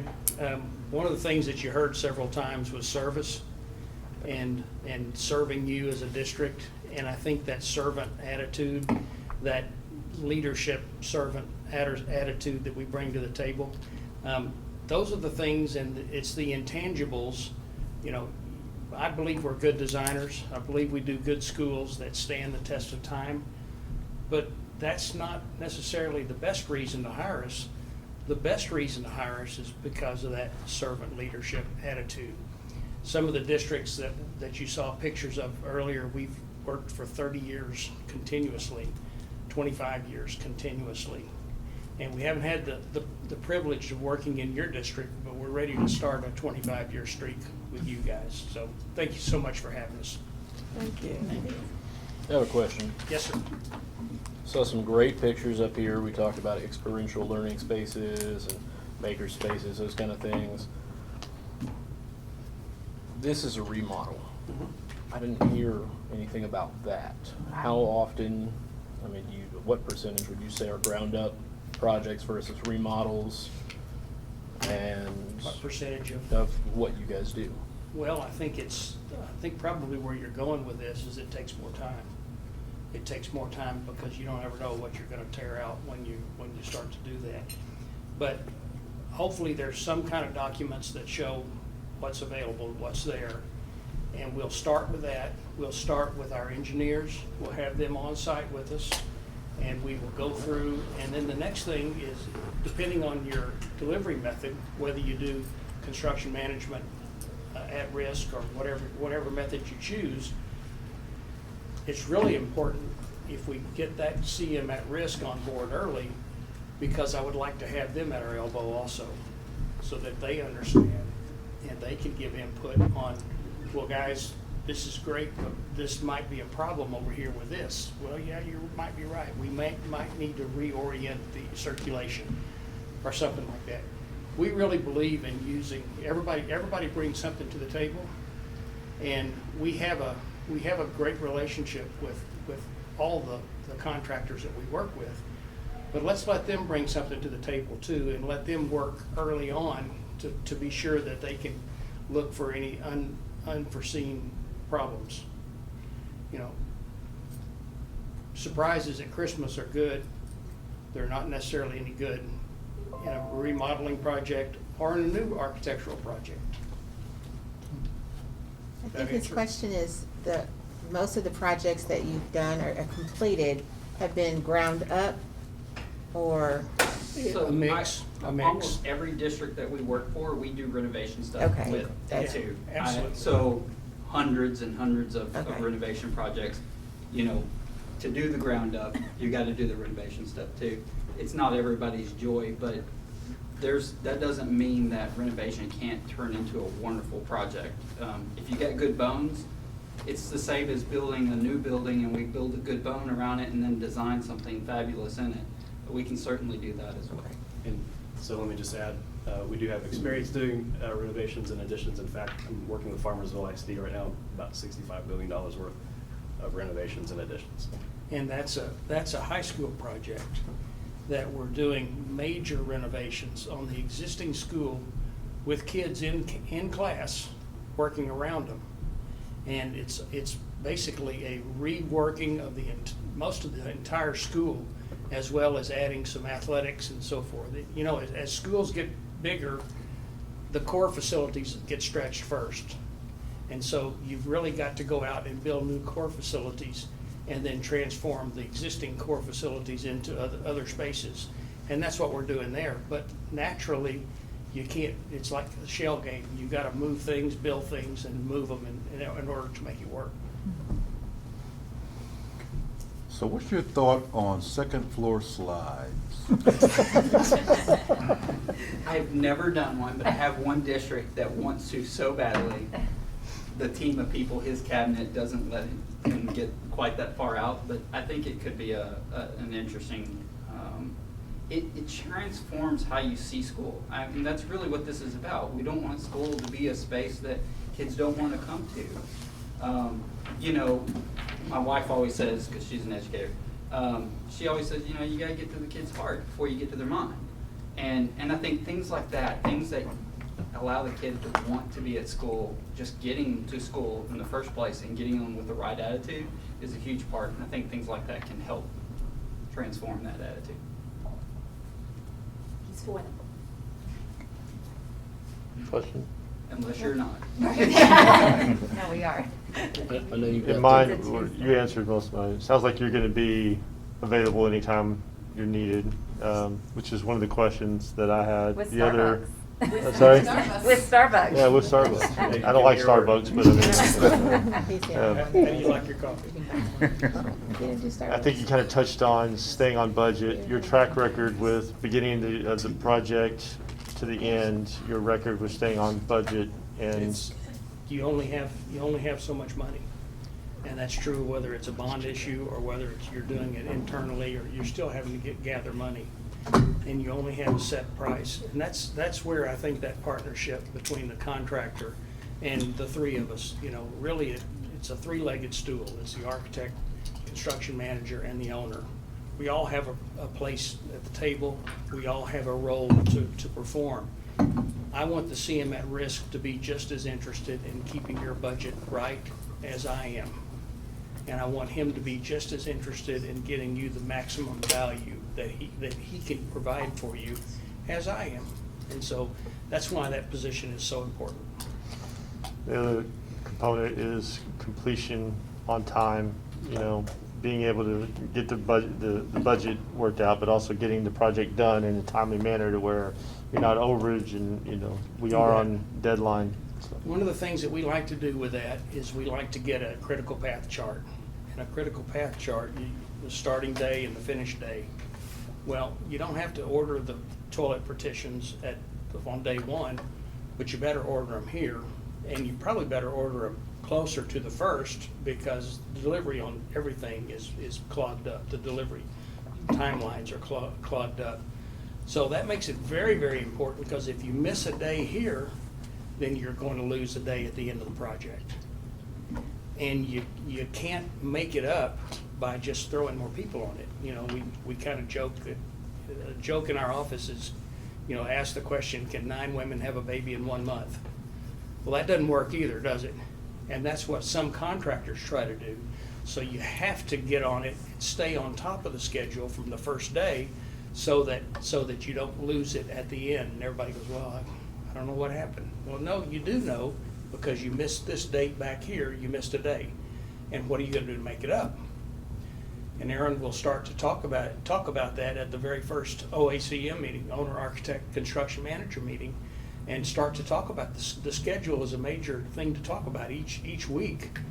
And we talk about if there are days lost, then, you know, unfortunately, since it is a remodeling project or a renovation project, weather shouldn't be a huge issue, so that'll help you. But that's very important to stay on top of it from day one. You want to ask your question about night? Oh, yeah, about, do you guys look at working at an afternoon or evening schedule, anything like that? That'd be something to talk about with the contractor. Okay. Sure, certainly can do that. They can do that, and sometimes it's necessary for that to happen. And if they get behind, then I think it's going to be necessary for that to happen. It's just that with a working school with kids there all the time, it's more convenient, or at least an option we'd look at. I think being able to have you know, kids out of the building when you're doing the construction, and having the parking lot clear for you to do a lot of the. What I would suggest we do there is we issue a request for an RFQ for construction manager at risk. I can provide that for you and help you go through that process. You issue that, and then we make some special phone calls to 3 or 4 contractors that you like, and some that we know about, and so forth. And then we collect those, get the books, let you guys look through them, and select the ones that you'd like to interview. And then when in that interview, we'll be sitting here, Aaron or myself or both of us will be sitting here during those interviews, and that question needs to come up to those guys. And the time frame questions, what are you going to do to keep it on schedule? And then as you guys go through the different construction managers, at that time, then you're going to have a good feeling for who you think fits with your district. And that's really what Jeffrey and Aaron and Tiffany and I are all talking about is, are we a good fit for you? I think we are, but if you don't, then we're not the right folks for you. And in the same way, the construction manager is a part of the team that you're going to be working with for, you know, close to a year probably. So be sure you got the right team. Anybody else? Everybody good? Good. All right, thank y'all very much. Thank I'll you, shake guys. hands goodbye then. Thank you very much. Appreciate it. Thank you. All right. Are we ready? Yep. Okay, so I want to thank you for inviting us to come down here, talk about the possibilities of Reliance Architecture partnering with you, Kennedale ISD.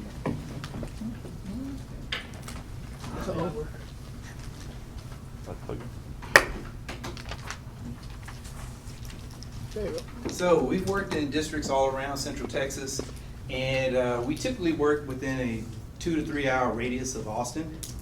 We have done a lot of work similar to what you're looking at doing. We're very familiar with the nuances of renovation. The size and scale is very close to what we've done in the past, over the past 20, 30 years. Anyway, just to let you know, my name is Antonio Naylor. This is Clifton Stuckey, and we are Reliance Architecture. So Antonio and I started Reliance in 2017 after working in a previous firm together, and just kind of have a lot of conversations together about, you know, how we could start a firm that basically better serviced our customers, more focused on them rather than, you know, profits. And in numbers and how many hours we're working on a project, those kind of things. So combined, we have, this might not work either. Okay. I think it advanced 3 slides on y'all, so. No, that. No, it was just circling through. We had a couple of images in that one. All right, I think I gotta push this. Okay, I'll stay over here. Yeah. So combined, we have over 40 years of experience, 35 of that being specifically in education design. Yeah.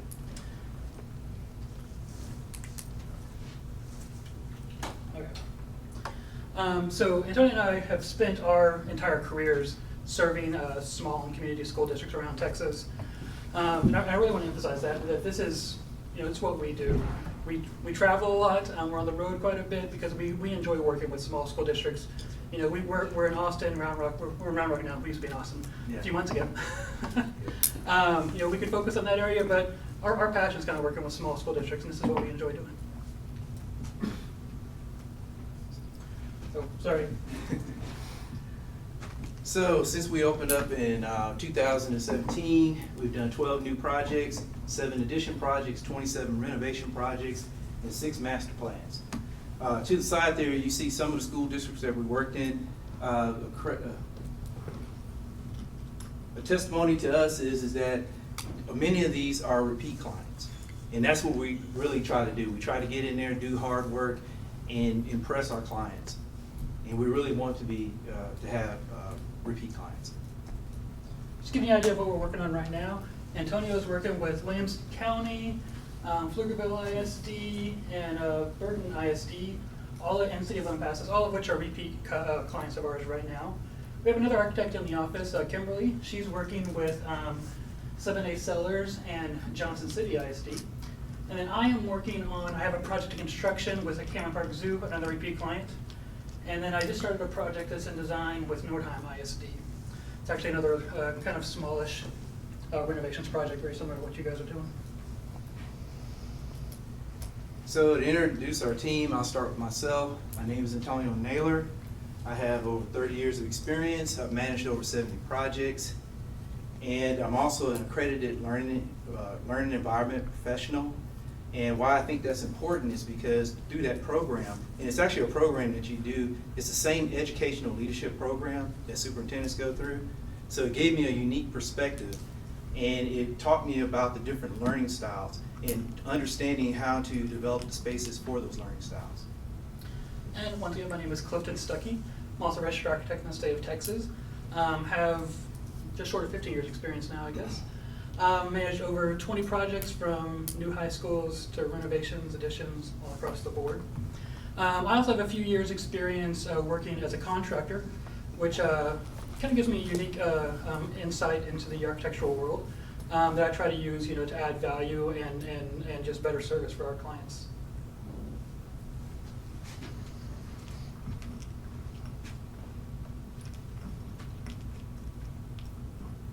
Okay, so we feel that we've assembled a stellar team of consultants. So I'll start with our civil engineer, that's Gill Engineering. It's a father-to-son organization. Victor has worked a lot in small, rural, and small communities. And the one thing I do want to say about Victor is that out of civil engineers, it's been very hard to find a good civil engineer, and I think he's a very good civil engineer. LOC Structural, I've worked with him for over 20 years. His name is Terry Ortiz, and he kind of fancies himself an architectural engineer. And what I like about that is that he's very creative about what he does in his designs and what are his solutions to our designs, and is economical also. For our MEP engineer, which is mechanical, electrical, plumbing, we use Hendricks Consulting Engineers, which is another firm that started off with the father and is kind of being passed on to the son right now, and the father's kind of stepping back, and it's still growing right now, actually, yeah. And we've worked with them for a long time, and every project, there's very few projects that we've worked on that we haven't worked on with them. They're probably one of the longest mainstays in our corral of engineers. Yeah. Yeah, once we find good consultants, we stick with them, we put together that team, and that's the team that we carry forward. So we also have good technology consultants, just interior designers, strategists, food service, and throw all this on there. As Antonio said, we try to have a full team so that whatever your project needs, we have the team to serve that project. Yeah, we just want to be a turnkey type of service. Exactly. So any needs that you have, like Advantage up there, that's a bond strategy group that we work with. And True North is technology, and then Cunahan is a food service consultant.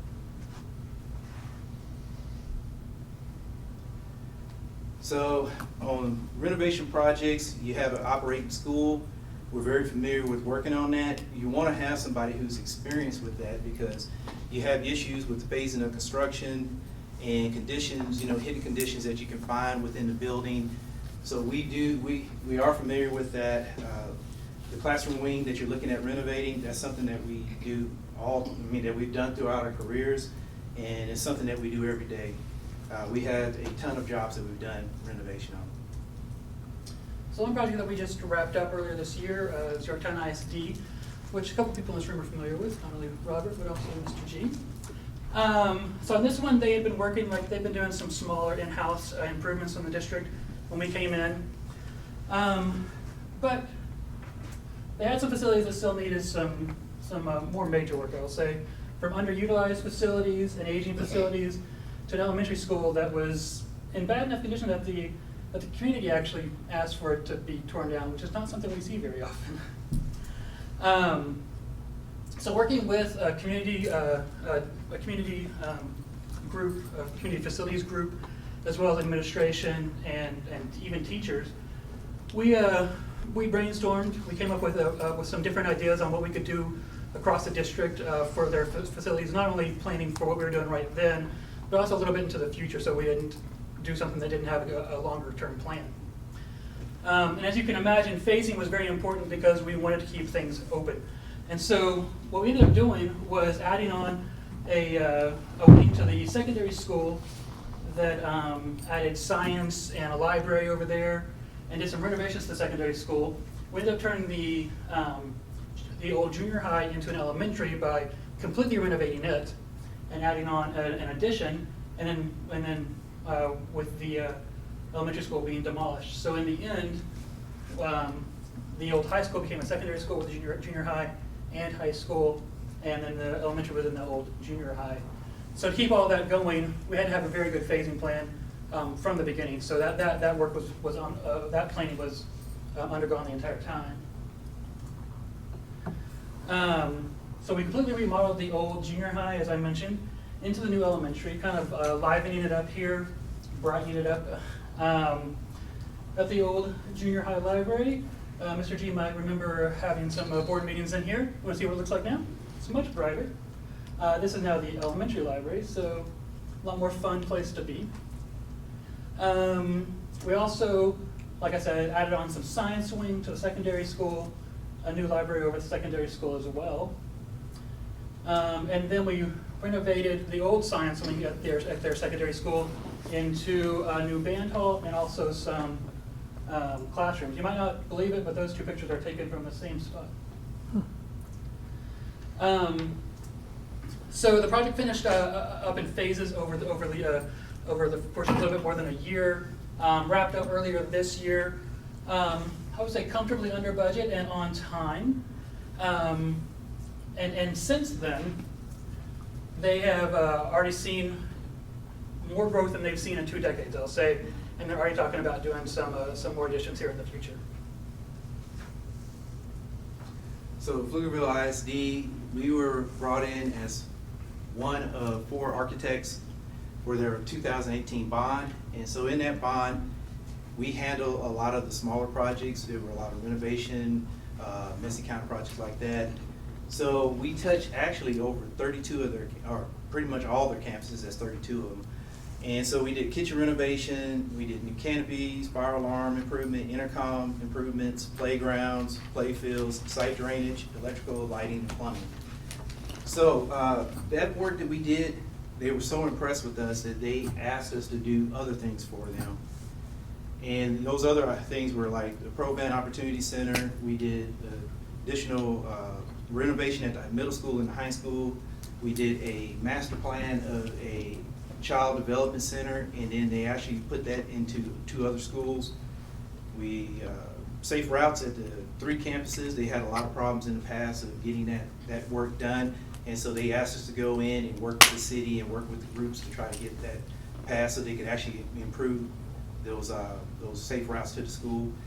And the number one thing that they told me is that the reason they came to us to do this other stuff is they felt like we were very responsive. Anytime they needed us, they could call us. We were able to answer the phone. With the other architects, they said it would be 3 days or so before anybody would call them back. And then Something important to note there is that we're on a team of 4 architects there in Pflugerville ISD. The other 3 architects are all 3 of the bigger firms in Texas that do schoolwork. And they gave them a few renovation projects at the beginning, but now they give all the renovation projects because they just found them not to be that responsive on these smaller projects. Is that what you're going to say? Yeah, you got it. So another project that we just wrapped up a few months ago is at Brady ISD. We renovated the original classroom wing of their elementary school, working basically with the teachers and administration, bringing new life to this building, which was originally built in 1962, and then has had additions put onto it over the years in different directions. Which means that this thing is kind of at the center of the campus, so we couldn't shut down this wing to do work on it, obviously. So once again, phasing is very important here. Most of the work was done over the summer, and then it's kind of hard to explain, but you had to be able to walk through the school. So all the corridors and classrooms were done over the summer, and we started on the restrooms over the summer, but they take longer. So basically, the restrooms were finished up right as school was starting. But it's very important, the phasing was very important on that one, that we had to get it done by the end of the year. There's the restrooms. Kind of weird to show a restrooms project to us, to our board. So as we said, our careers have been built on working in small communities. Over 3/4 of our projects during our professional careers have been serving those rural and community school districts. So to put it simply, it's what we do, it's what we've done. We are here to serve you based on your unique characteristics, any needs, your vision. We try to help to bring that to fruition, to realize it for you. So why partner with Reliance Architecture? We hope that you can see that we don't enter projects on autopilot. For us, there's no one-size-fits-all way to approach a project or to do a project. From the beginning to end, we approach this as your project. We listen first. We work with you, your teachers, your administration, if you want us to, the community, whoever you want us to work with. We're happy to bring people in to have input on the projects because in our philosophy, I'll say, the more people that we have input from, the better it's going to be to serve those people.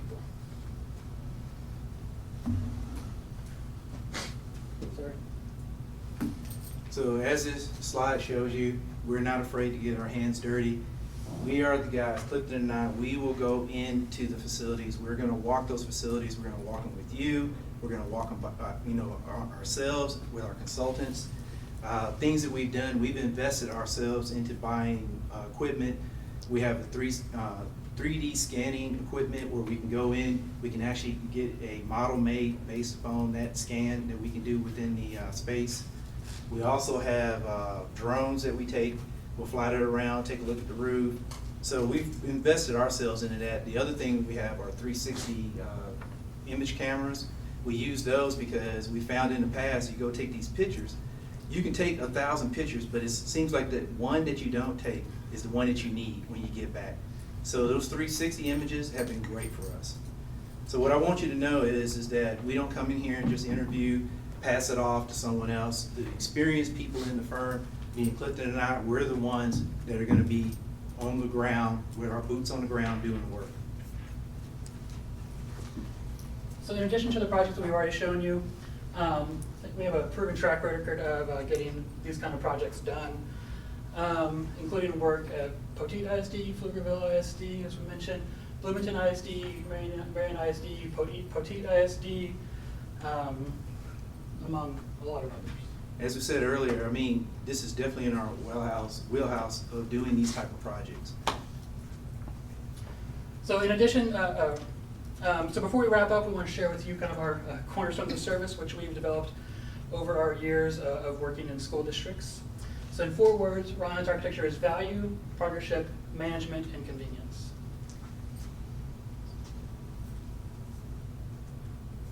So on the value, we know you expect to get the most for your dollar. We partner with you to explore options that maximize the value of your project. What we want to do is deliver it within a budget and a value-conscious design while creating functional and pleasing environments. What I hope we said several times now is that we listen to you. We don't come to the table to tell you what to do, to bring our ideas to you. We come to the table to listen to you first. That's how we start projects, and we listen to you the entire time. Our job is to bring you options, to bring you design solutions, but in the end, this is your project. So as far as management, we help you do what you do best, and that is for you to focus on the education for your students. What we want you to be able to do is rely on us to do your project in a transparent and solution-based manner, so that when the first bell rings in the semester, your students, the teachers, everyone will enter these learning environments with the confidence and take pride in ownership in what we've been able to accomplish. And lastly, we know that everyone has busy schedules, so we work with you from the beginning to develop a project management approach that you're comfortable with, that has the amount of input from you and involvement from you that you feel comfortable with, whether that be the administration is in charge, whether that means we talk to every teacher, whatever you're comfortable with is what we do. So again, we want to thank you for inviting us here and considering us on your project. It's the kind of project that we do. It's one that we're well suited to partner with you on. And for us, our passion isn't building monuments to ourselves. It's actually in seeing these spaces being utilized and seeing that they actually enrich and they actually do something for communities. And one thing I do want to tell you, definitely with our consultants all the way up to us, when we put Reliance together, we put Reliance together thinking of that being the number one thing. We want to be reliable. We want you to feel like we are the guys who can actually deliver this for you. And I think with that, I'll just go ahead and close. Yeah. Questions? Yeah. Can you give me just a little bit more about your collaboration and the process for design? I mean, just Sure. give me a little more. I can tell you kind of what we like to do. Yeah. Actually has another slide. Yeah. Start here, I guess. So one thing that we said kind of, we listen. So open communication is very important for us. And that communication we hope goes both ways. We listen to you and we tell you everything that we're thinking, everything that we know to the extent that you want to hear, right? So for design collaboration, in an ideal world, on our ideal project, we like to sit down at the beginning, have a high-level meeting. Why are you doing this project? What's brought you to this project? So basically, the more that we understand about your project, the better we can help you make decisions throughout it, right? The better advice that we can give to you. And we want that process to be fluid.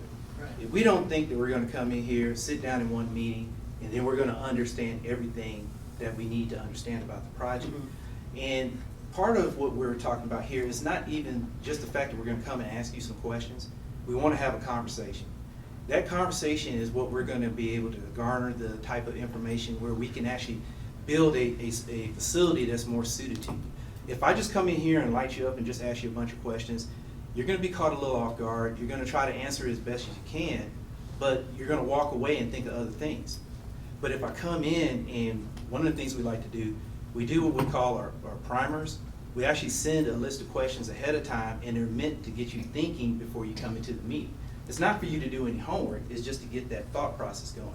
Because what we want to do is get right to those questions, start answering those questions, and then just start having open dialogue. We're going to learn a lot more that way. And one of the reasons we do that is we've found that, and that's just one of the tools that we use for this exact problem that we've seen, is that it's for teachers, especially when we're trying to get their input. They've got classes going on, they've got students that they need to think about, and so a lot of times, until something becomes real to a teacher, they have a hard time thinking about it or engaging with it, right? So we try to make it as real as possible from day one and get them thinking about it. Okay, if right now what you have is a classroom, your current classroom, let's think about that. Let's think about improving that, right? So it's all about these dialogues and to try to get you thinking about this as a real project from day one. and we use renderings to do that, because what we found in our distant past now, because we've tried to improve on this over and over, is that, you know, the last thing we want is a school going up and them going, I had an idea. Yeah. Which is fine, Yeah. but we'd rather that idea to happen 6 months earlier, right? Exactly. So for us, so to get past that though, is the design process is a problem-solving process, basically. So it's all about a back and forth conversation. We come in and try to gather information from you, so that we best understand your problem. Yeah.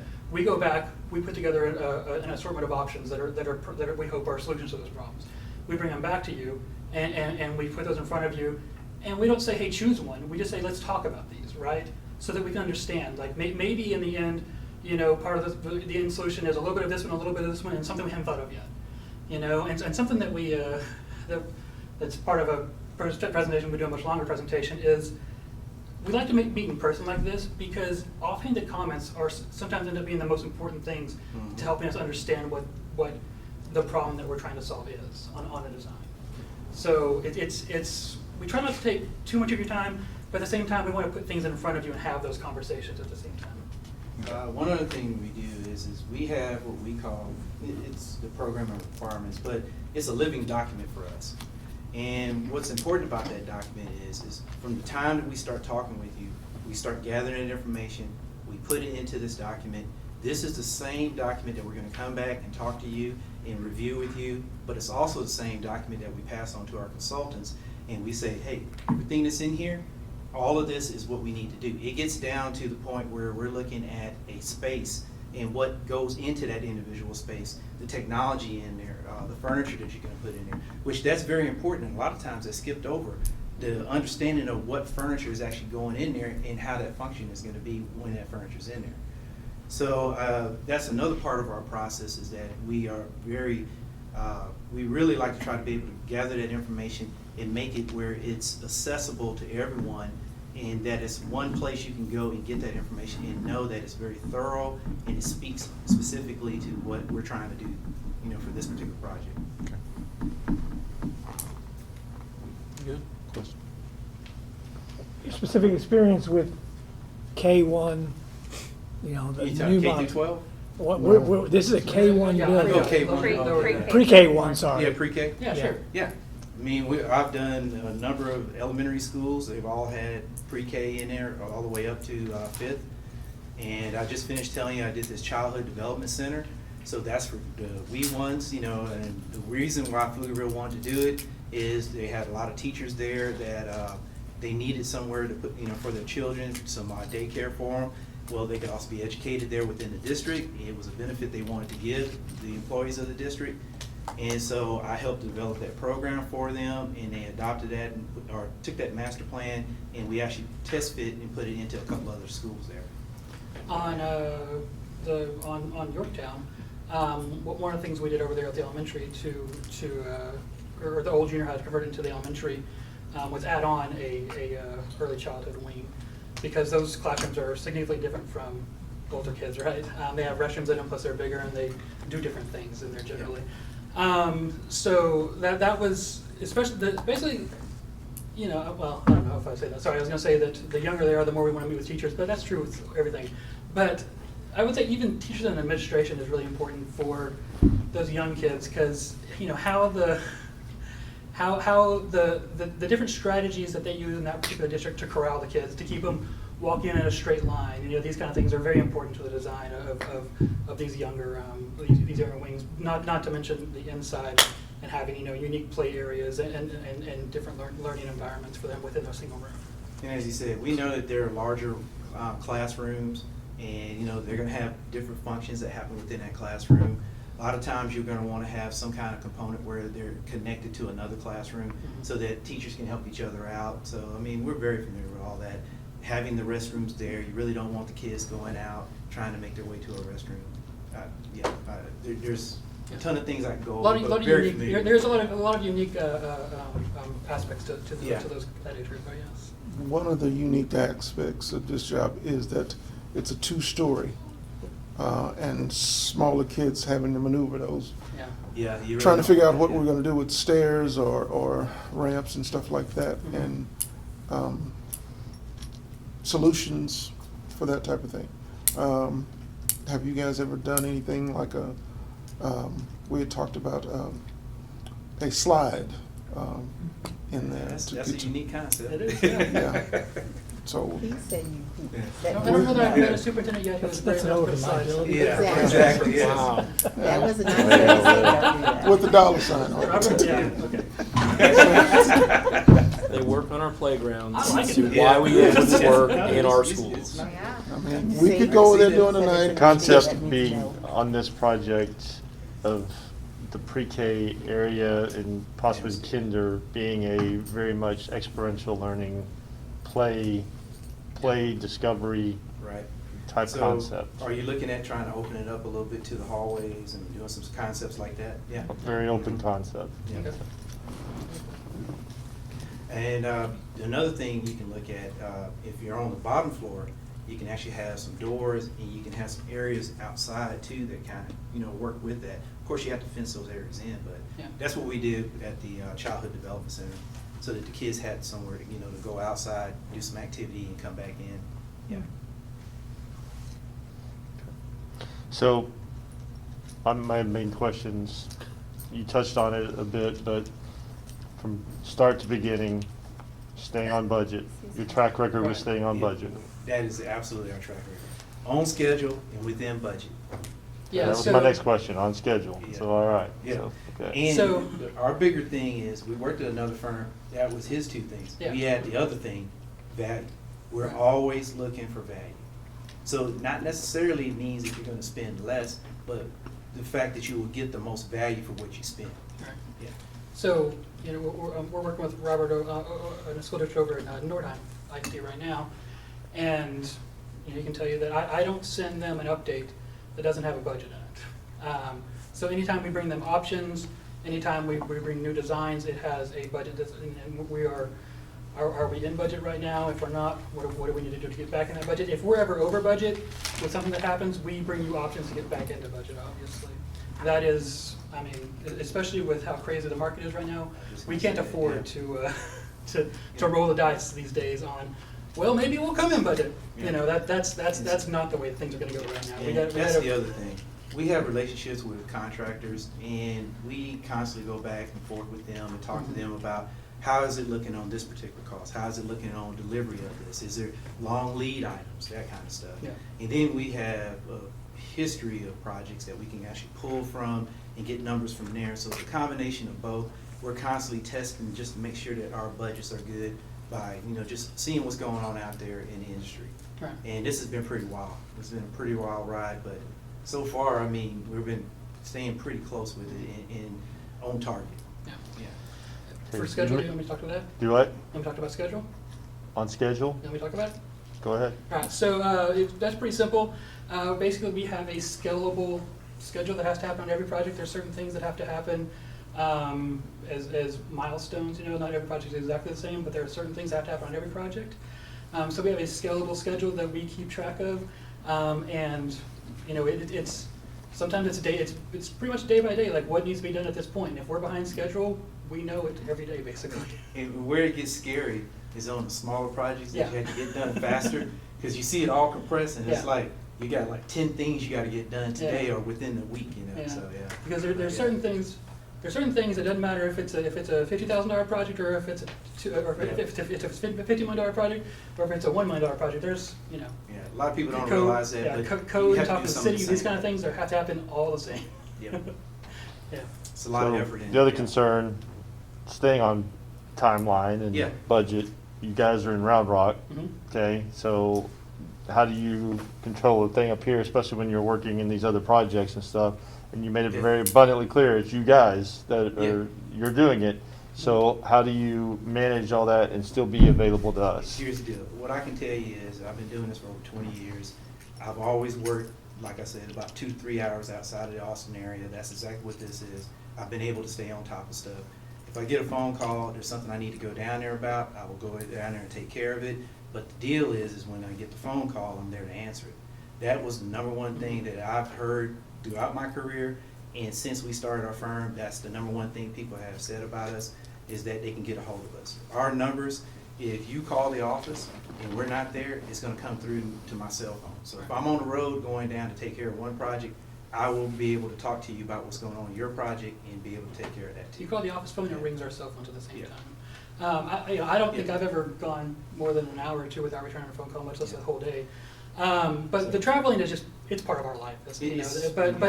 One slide that we took out of here just for time's sake is that when we started the firm, one of the things we wanted to do was, you know, if you take on too many projects, which a lot of people do because it's more profitable that way, right? But if you take on too many projects, you get spread thin.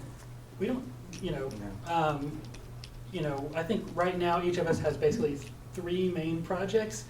And I mean, I've only got 2, so hoping you guys will. And they're in different phases of work, so they need different things out of you at different times, and which is how we like to keep it. And you know, and 3 projects is pretty easy to balance. You know, if you get, we think if you get more than that, you're asking to get spread too thin. And another thing is we do have a team of people behind us. Right, yes, So, we do. I mean, we've got 4 other people in the office. We've got 3 interns and 1 more architect. Mm-hmm. Yeah, and so, and you know, so, so I mean, something we don't talk about, but here's- yeah, we pass things off to each other all the time and we don't have time to do things. And if you give me a phone call, I'm going to a project to take care of something, I can rely upon my team, Reliance. Anyway, I can rely on my team to reach out to them and say, hey, I need you to jump on this and take care of this.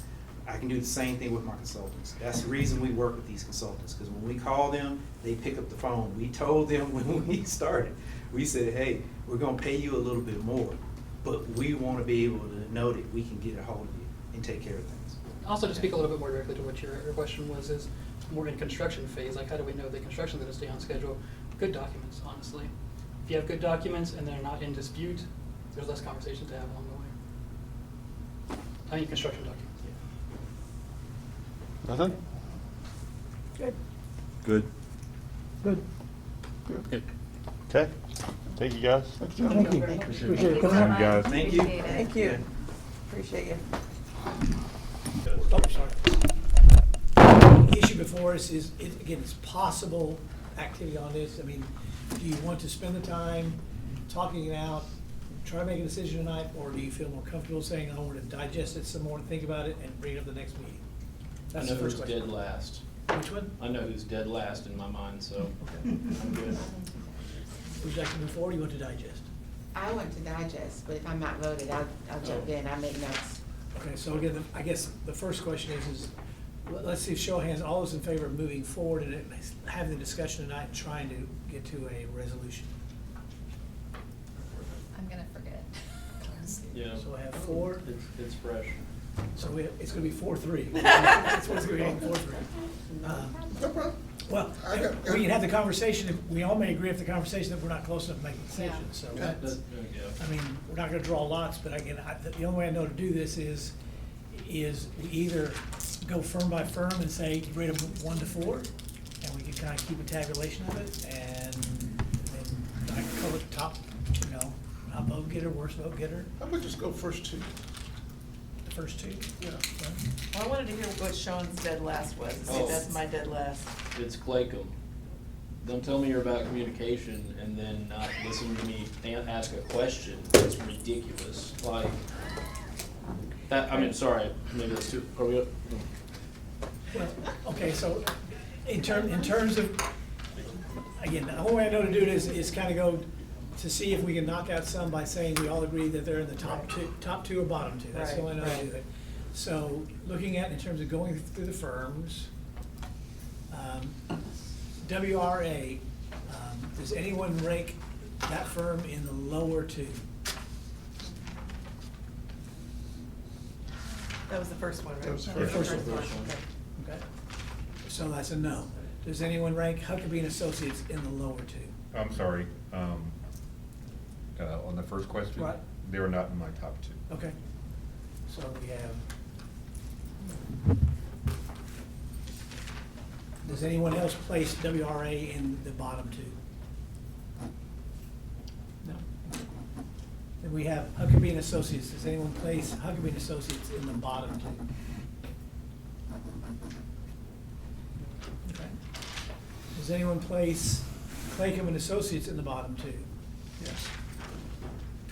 Yes. Okay, so right now, Claycomb is in the bottom two. We're looking at the ranking. Does anyone place Reliance in the bottom two?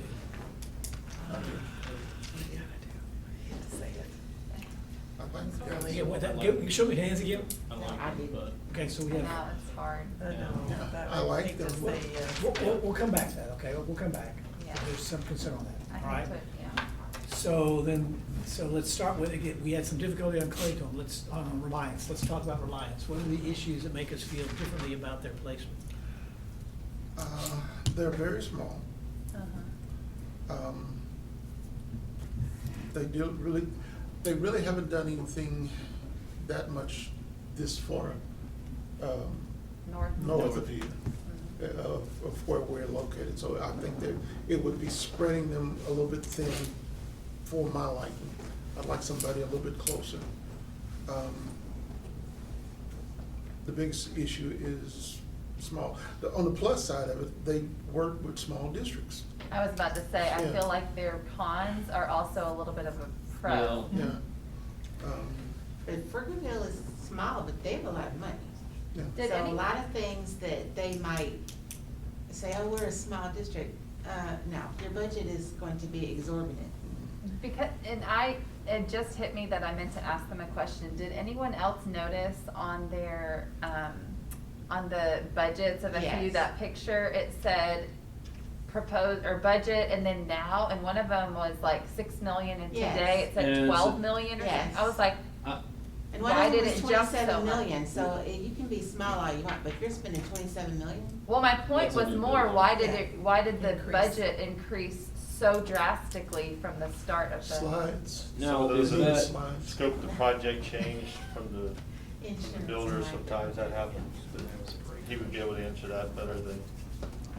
And my point is, for our community, again, it may sound odd, but for our community, that small firm might be more acceptable to our community. I don't think they're great presenters. I don't think they're great No, that's not their spokesmen. strong No. I mean, it's like, like when you interview superintendents, you have the car salesman and the other guy's got education. They're not the car salesman. But I also am concerned that I don't think they had any real specific experience with our project. I don't think, they didn't bring to us the idea that, we recognize this space as unique. They recognized the space that they were doing, but they didn't recognize this space as unique, and that would be my concern with it. I Yeah. do have a concern that I don't think they're gonna have the contractor connections up here. Local, that's- And I think that's gonna be creating problems for them that, we got a short window. Right. And if they miss one contractor, Mhm. we're not getting there. That's my feeling, but I how thought about it- we take some input from another source and see it? Well, let me preface this by saying it's because of architects that I even have a job. So, with that, I listened with a different ear, I think. You guys were very attuned to things they were saying. But I look at things that, from an owner's agent, that they're just triggers for me. Claycomb would not let go of construction manager at risk. Yeah. This is not a CM at risk project. Right. I know why they like that, because your plans can be a little more loose when you go CM at risk. Because they are involved during design, they do cease, they bring some benefits, but once they give you the GMP, they can't come back and say, oh, this wasn't in the plans, you owe us money for that. And that helps them. But not recognizing that the market and this project is not a match for CM at risk concerned me quite a bit. The thing about Huckabee, when he said, I don't know what your budget is, but I can tell you're already over budget. I've worked with Huckabee for 30 years, and they're a great design firm, and they're incredibly involved in research and strategies and working with peer groups and in education design, almost to the point where they're a little bit out of their wheelhouse, or not out of their wheelhouse. Architects should design a space that's flexible and functional, not get into how it's being used. That's your job. That's your administrator's job. But we fought them in every case, great designs, and we've gotten everything in budget. But from the first day, they've said, you're out of budget. You're gonna have to do something. You have to cut scope or do something because you're way out of budget. And we've convinced the owner that we're not out of budget. We just need to proceed and get the design done. And we've been able to come in under budget in every case. But it's a battle. But to me, it's a self-realized prophecy. If you say you're over budget before you ever start, Yep. you're done. So that was a concern to me. But the two that floated for me was WRA and Reliance. And I will say, probably like Mr. G, I'm a little somewhat prejudiced to Reliance. They don't present well at all. But their interaction with staff, when we go through the design charrettes, and they ask a lot of good questions that can only come from being in that setting for many years. They understand education and they understand the learning environment, and so they, like we do, we challenge the teachers and staff on those things. Geography does concern me just a little bit, but they're working in Nordheim. They did some work in Yorktown, and that's a solid, 2 hours plus from their office. And much like WRA, which was I keyed in on that, our contractors like them because they have a clean set of plans. And if you have a clean set of plans, you're comfortable putting out for competitive seal proposals or competitive bidding because there's not a lot of holes in your documents. Huckabee and Claycomb both pressed CM at risk. And Huckabee doesn't review submittals. Huckabee, they believe it's a contractor's responsibility to provide materials that are specified and meet the specifications. So they don't review them. And unless they're really pressed to do it, that bothers me a lot. But again, and I told Mr. G and Ms. Mode this, when we went into Lockhart High School with them, they brought in an army, and we broke it up into we had students, community members, and teachers and staff spread out in the library. And out of that 4 or 5 hour process, they had 5 schematic concepts of what that building could be. And it was an amazing process. Then when it got into design, we kind of whittled down to one project manager, and he was in Austin, but his structural people were in Fort Worth, and his civil people were in Houston, and it made for a little bit of a loosey-goosey set of plans, and we had to fight them on budget. But that process of coming up with what that environment should be, and we ended up there, and we took a sow's ear and turned it into a silk purse. So, they can do it. And I said this before we started, any of these 4 firms can do it. But you guys have to follow your gut on what feels good to you and who you feel like is a good match for Kennedale. I have a question based on your comments. Reliance. One of my concerns with Reliance was, and I'm wondering if maybe it was just a presentation issue, right? Not a quality or competence issue. But some of the designs they showed did not seem to be big enough, bold enough visions for what we were trying to do. They were nice renovations, but they seemed to be, for lack of a better term, sort of lower level renovations than more innovative renovations than some of the other companies presented to us. Yeah. One of the after pictures looked like someone else's before. Yes. And that's why I asked the question, could they give me a little more about Design. process? Right. That's a very astute observation because a lot of the districts that they work in are economical, budget conscious, and I think they go a long way to stretching that dollar as far as they possibly can. We're reviewing some projects now with Huckabee and PBK, and their elementary schools for 700 kids are $40 million. We can help you put together a $40 million elementary. We can do it. But there was a comment earlier about, we're in a neighborhood. Do we want to make a crazy You think statement? of building like some of those designs in It that sticks out area, like a sore thumb. the people go, what in God's name, God? Yeah. in-" Kennedale. Right. It doesn't fit. I mean, Yeah. I'm just saying that is a. And I wanted to jump up and say, guys, stop it. We're not touching the outside of the building to any large degree.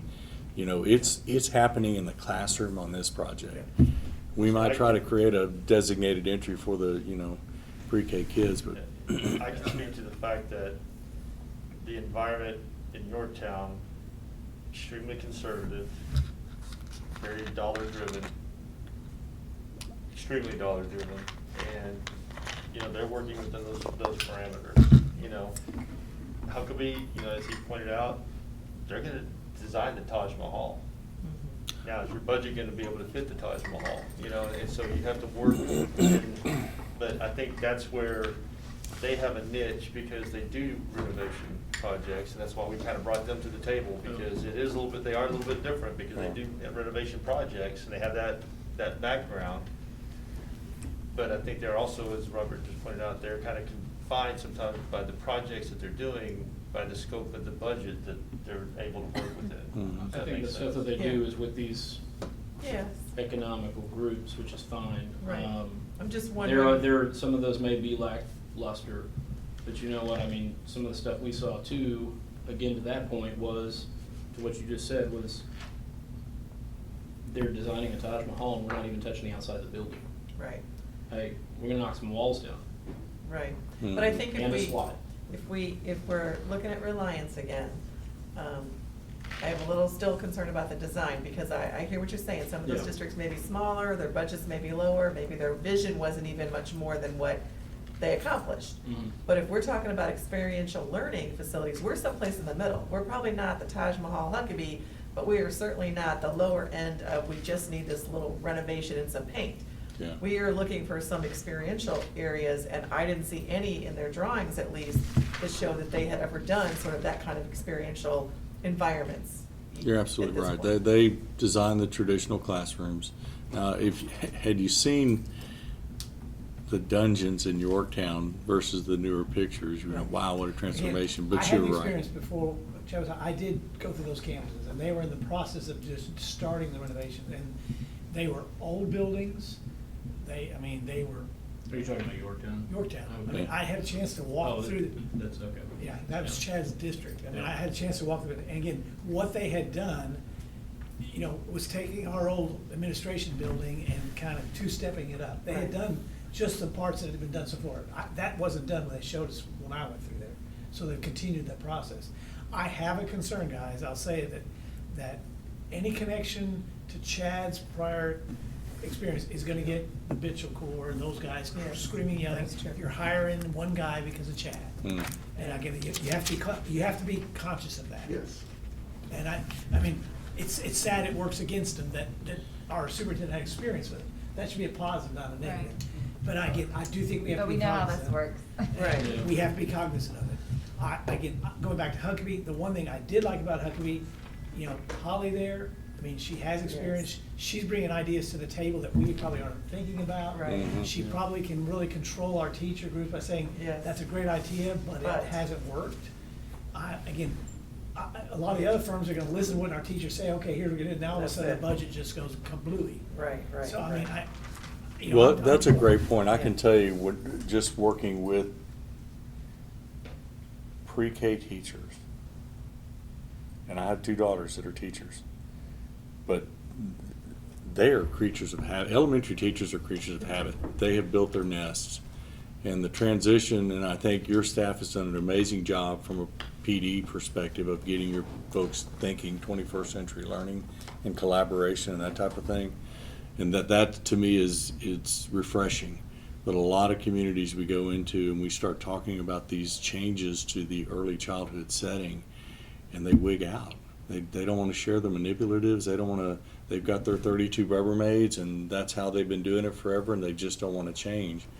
And so you're in a unique perspective in that you've got a staff that's willing to go that way, and that's great. And I think the component that they had bringing her into the design team, that's a pretty big deal, because she will challenge any, your teachers and bring something to the table. Conrad is an amazing designer. He truly can take he can listen and turn that into a concept that you can visualize.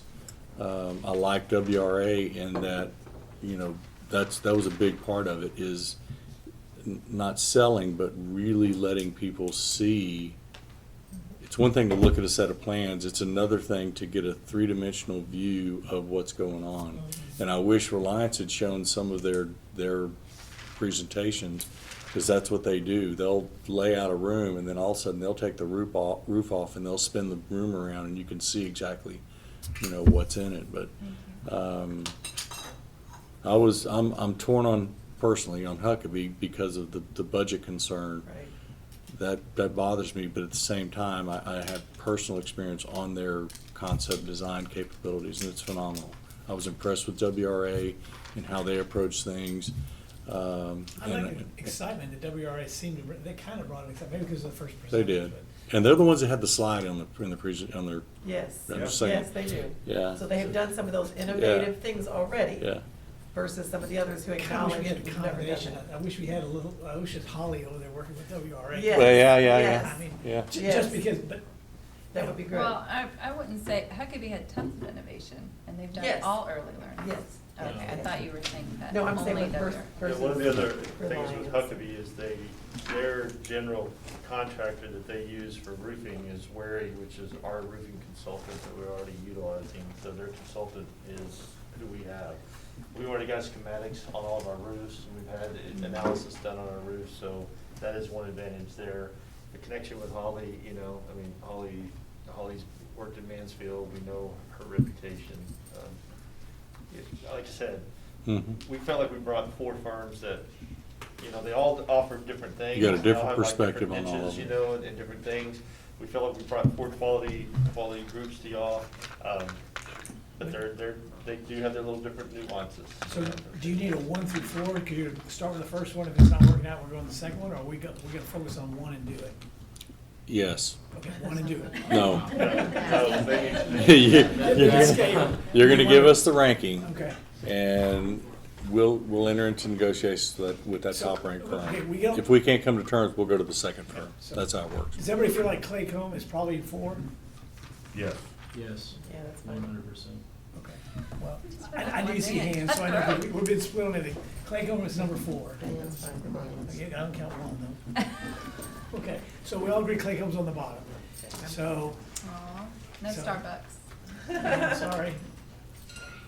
Then we have, okay, we got WRA and Huckabee. Nobody said they're the bottom 2, so let's talk about those 2 right now and say, you know, who has Huckabee at, well, start at the top. Who has WRA as number 1 in their mind? Oh, nobody? I like them only because I've been in their schools. And when I've been in Castleberry, I've seen what they've done to the old school, and it still looks old on the outside. But when you go in, it's like, oh, this is actually quite nice. So a couple of their schools, So it's like going in my house and going to the new bathroom, right? it's like going to Chicago and you see it from the 87 outside. And then you go in someone's house and it's like, oh, this is not look like what I thought it was gonna look like. I wrote down that they were warm and fuzzy and promised the moon, but I think they might promise too much, because we're gonna want everything they promise, and then we actually will end up over budget. But I didn't put them as number 1. So I don't hear WRA as number 1. Uh-uh. Okay, so. I didn't, it sounds like. No, I was torn between that because based on a lot of what we just heard about Huckabee. Mm-hmm. So Huckabee with the over budget and the risk management person and some of those things that made me kind of like put them down a rung. But we have some control of that in the negotiation. Yeah. Yeah. And they're right. Do you want- Everything they've done Do you want is, some input from me from WRA? Sure. Okay, Yes. so I'll give you one, they're all K-12 projects. They have multiple size range projects and districts, but they are, a lot of smaller districts our size, Castleberry, Lake Worth, Venus, Hillsborough. Yeah. So to me, they have that background. I know the Castleberry superintendent, or ex-superintendent, and I know the Lake Worth superintendent. I know the Venus superintendent, and I know the Hillsborough superintendent. I haven't heard anything negative about WRA, you know, and their projects, so. All a bunch of Texas Tech graduates too. Well, none of them are, I don't think anyone's saying they're like number 4. I think we're all just saying, We're what, trying to find a what's ranking. distinguishing? I was just trying to give you Yeah. some background. I noticed that their list of schools is, most of them that are long-term or larger schools, but most of the current projects are smaller schools, which I don't know if that means anything or. And the one thing with Huckabee, most of their work is in larger districts. You know, Claycomb, long history with districts our size, but they're kind of, they're the number 4 one. But I mean, Reliant, obviously smaller districts, but there's concerns with their design, you know, abilities. I think They're too far. you know, like I Yeah, said, too distance is they're what- little on edges. So these are just basically kind of my notes of what I'm going off of and looking at. But so far, as a board, we've not had anybody putting them at number 1. Change, you be number 1? Yeah, like I said, I'm between them and Huckabee, so I Okay. could go either way with Okay, that. then the next question is, who ranked Huckabee from their presentation and what you thought their reading table as number 1? I did. I did. And I was most impressed with the, yes, with the design.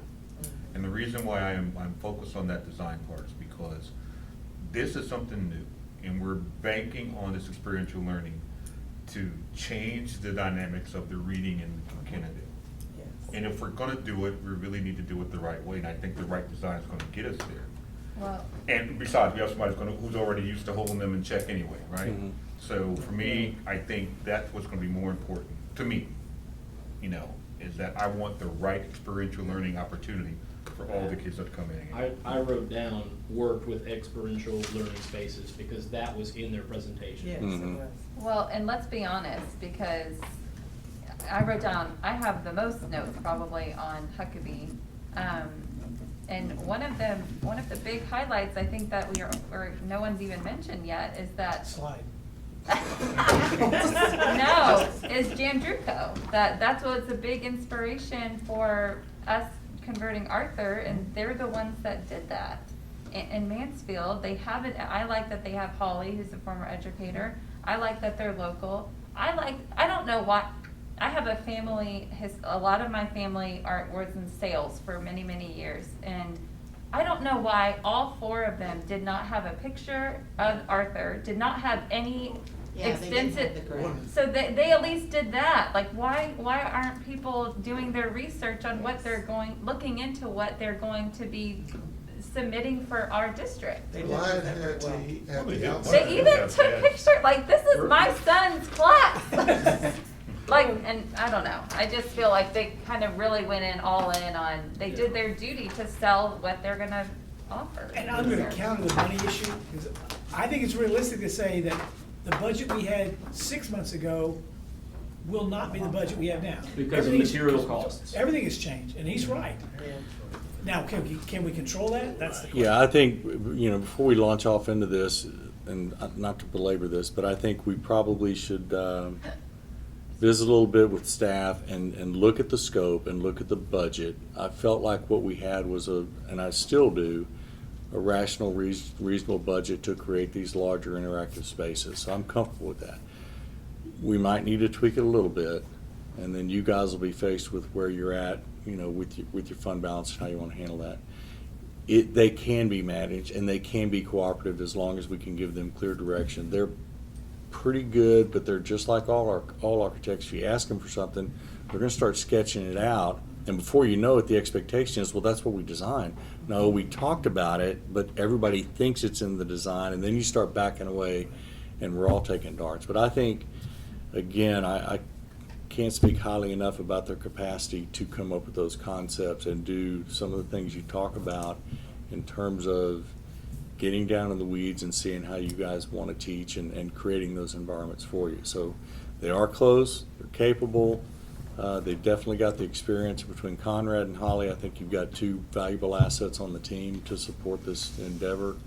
And I feel like the most experience from what I heard from all 4 of them, the most experience with early learning centers. For those 4, And with correct. Of those 4, Yep. That's what we're gonna need But to as far get as different options. as far as construction dollars go, we have not missed a budget yet in the past year and a half.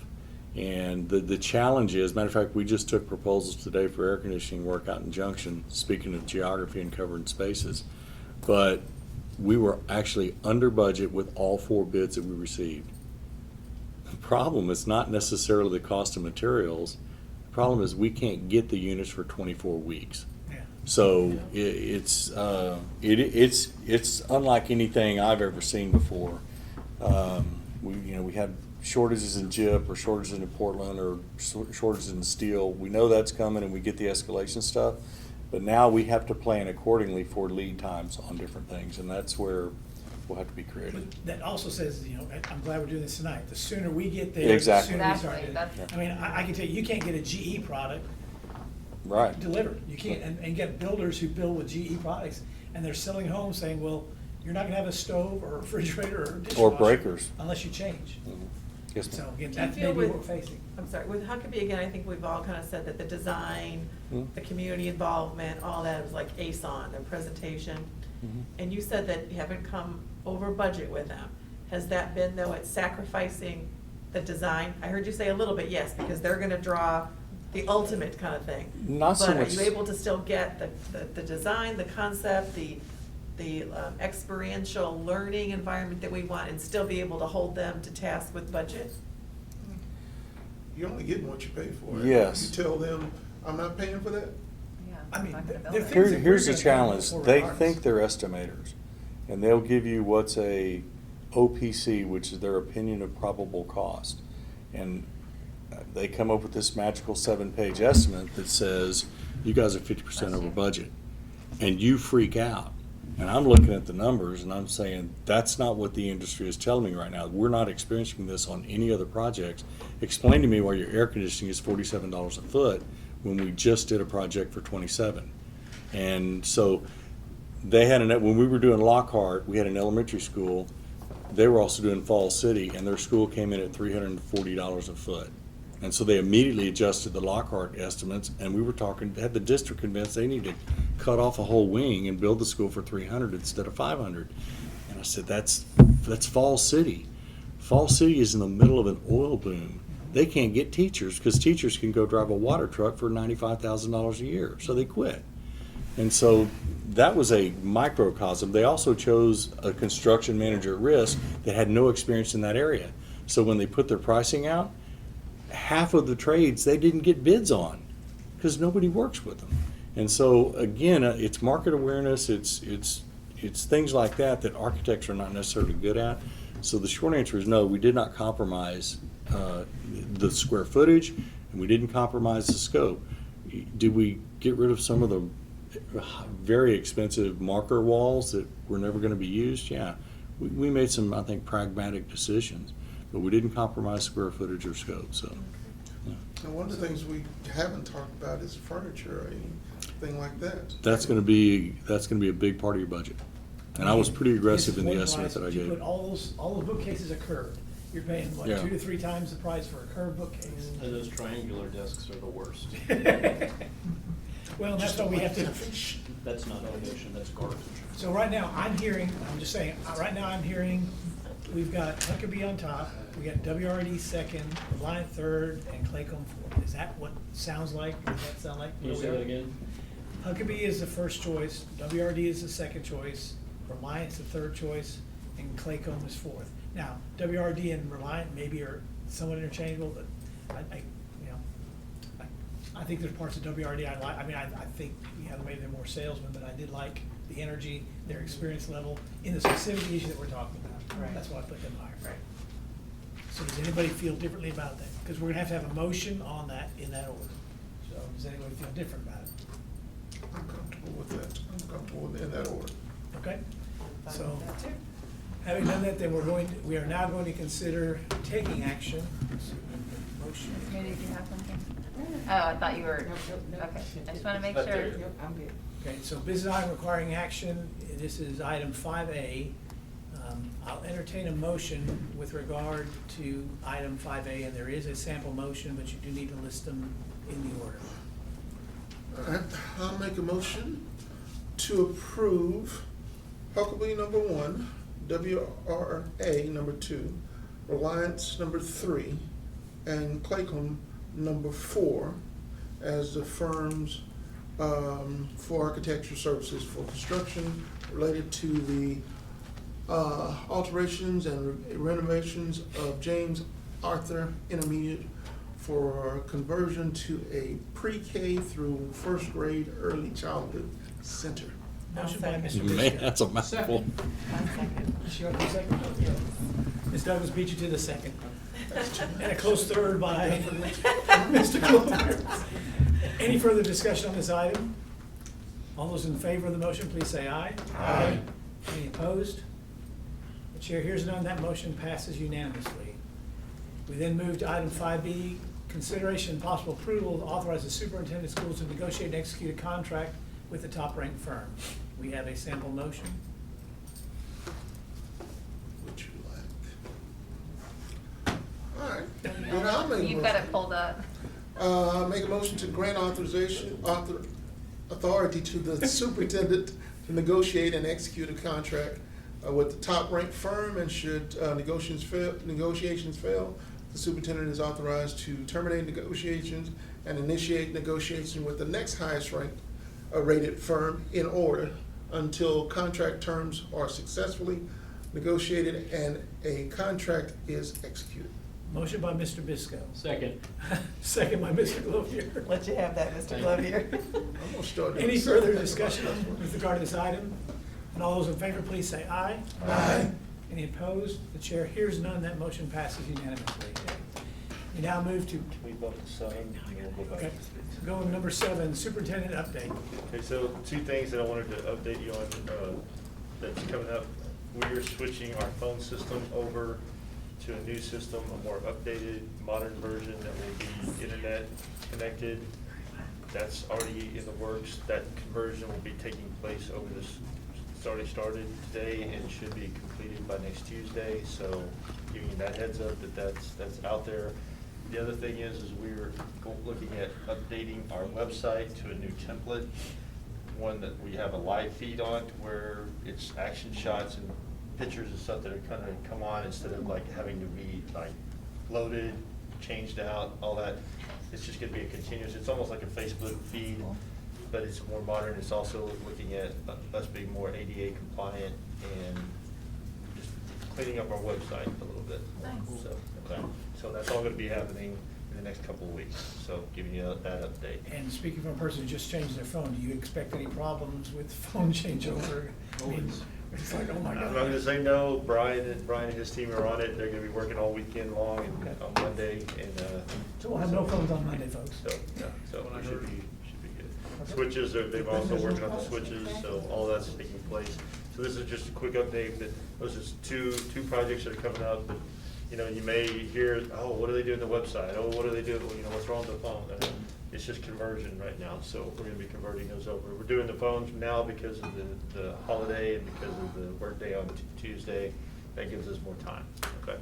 So, Maybe, now, are we gonna send out an email to everyone ahead of time so that there isn't a lot for of, the. for the website? Yes. Phone and website, Yeah. let people know. So the website, we're kind of waiting until the phone, but the Yeah. website should be, if we don't have phone problems with the phone, then we're going to Okay. progress. But yes, we will be sending out things. Okay. We already sent it out to our staff. I saw that one, I So- just, because you said, oh, in case people are asking, well, maybe we No. just, We sent it out to staff just so that if they had stuff on the Right, website to that they wanted to retrieve their pull off. voicemails. We have the Google Classrooms now, so most anything that's instructional should be pulled into the Google right. Classrooms. So a lot of this stuff is just old stuff but if it's something they want to keep, they need to pull it off. So anyway, so that's yeah, where we're at. that makes sense. Okay, so. It's more than what Then we're going back to Website. item 6, which is personnel, and this is going to be a closed session per Texas Government Code Section 551.074. Anyone else who's here, I guess, do they need to stay? We are reconvening into regular session at 9:23. There is no action to be taken with regard to the issues addressed in closed session. So I'll entertain a motion to adjourn, and I'll do it on my own motion. We are adjourned at 9:24.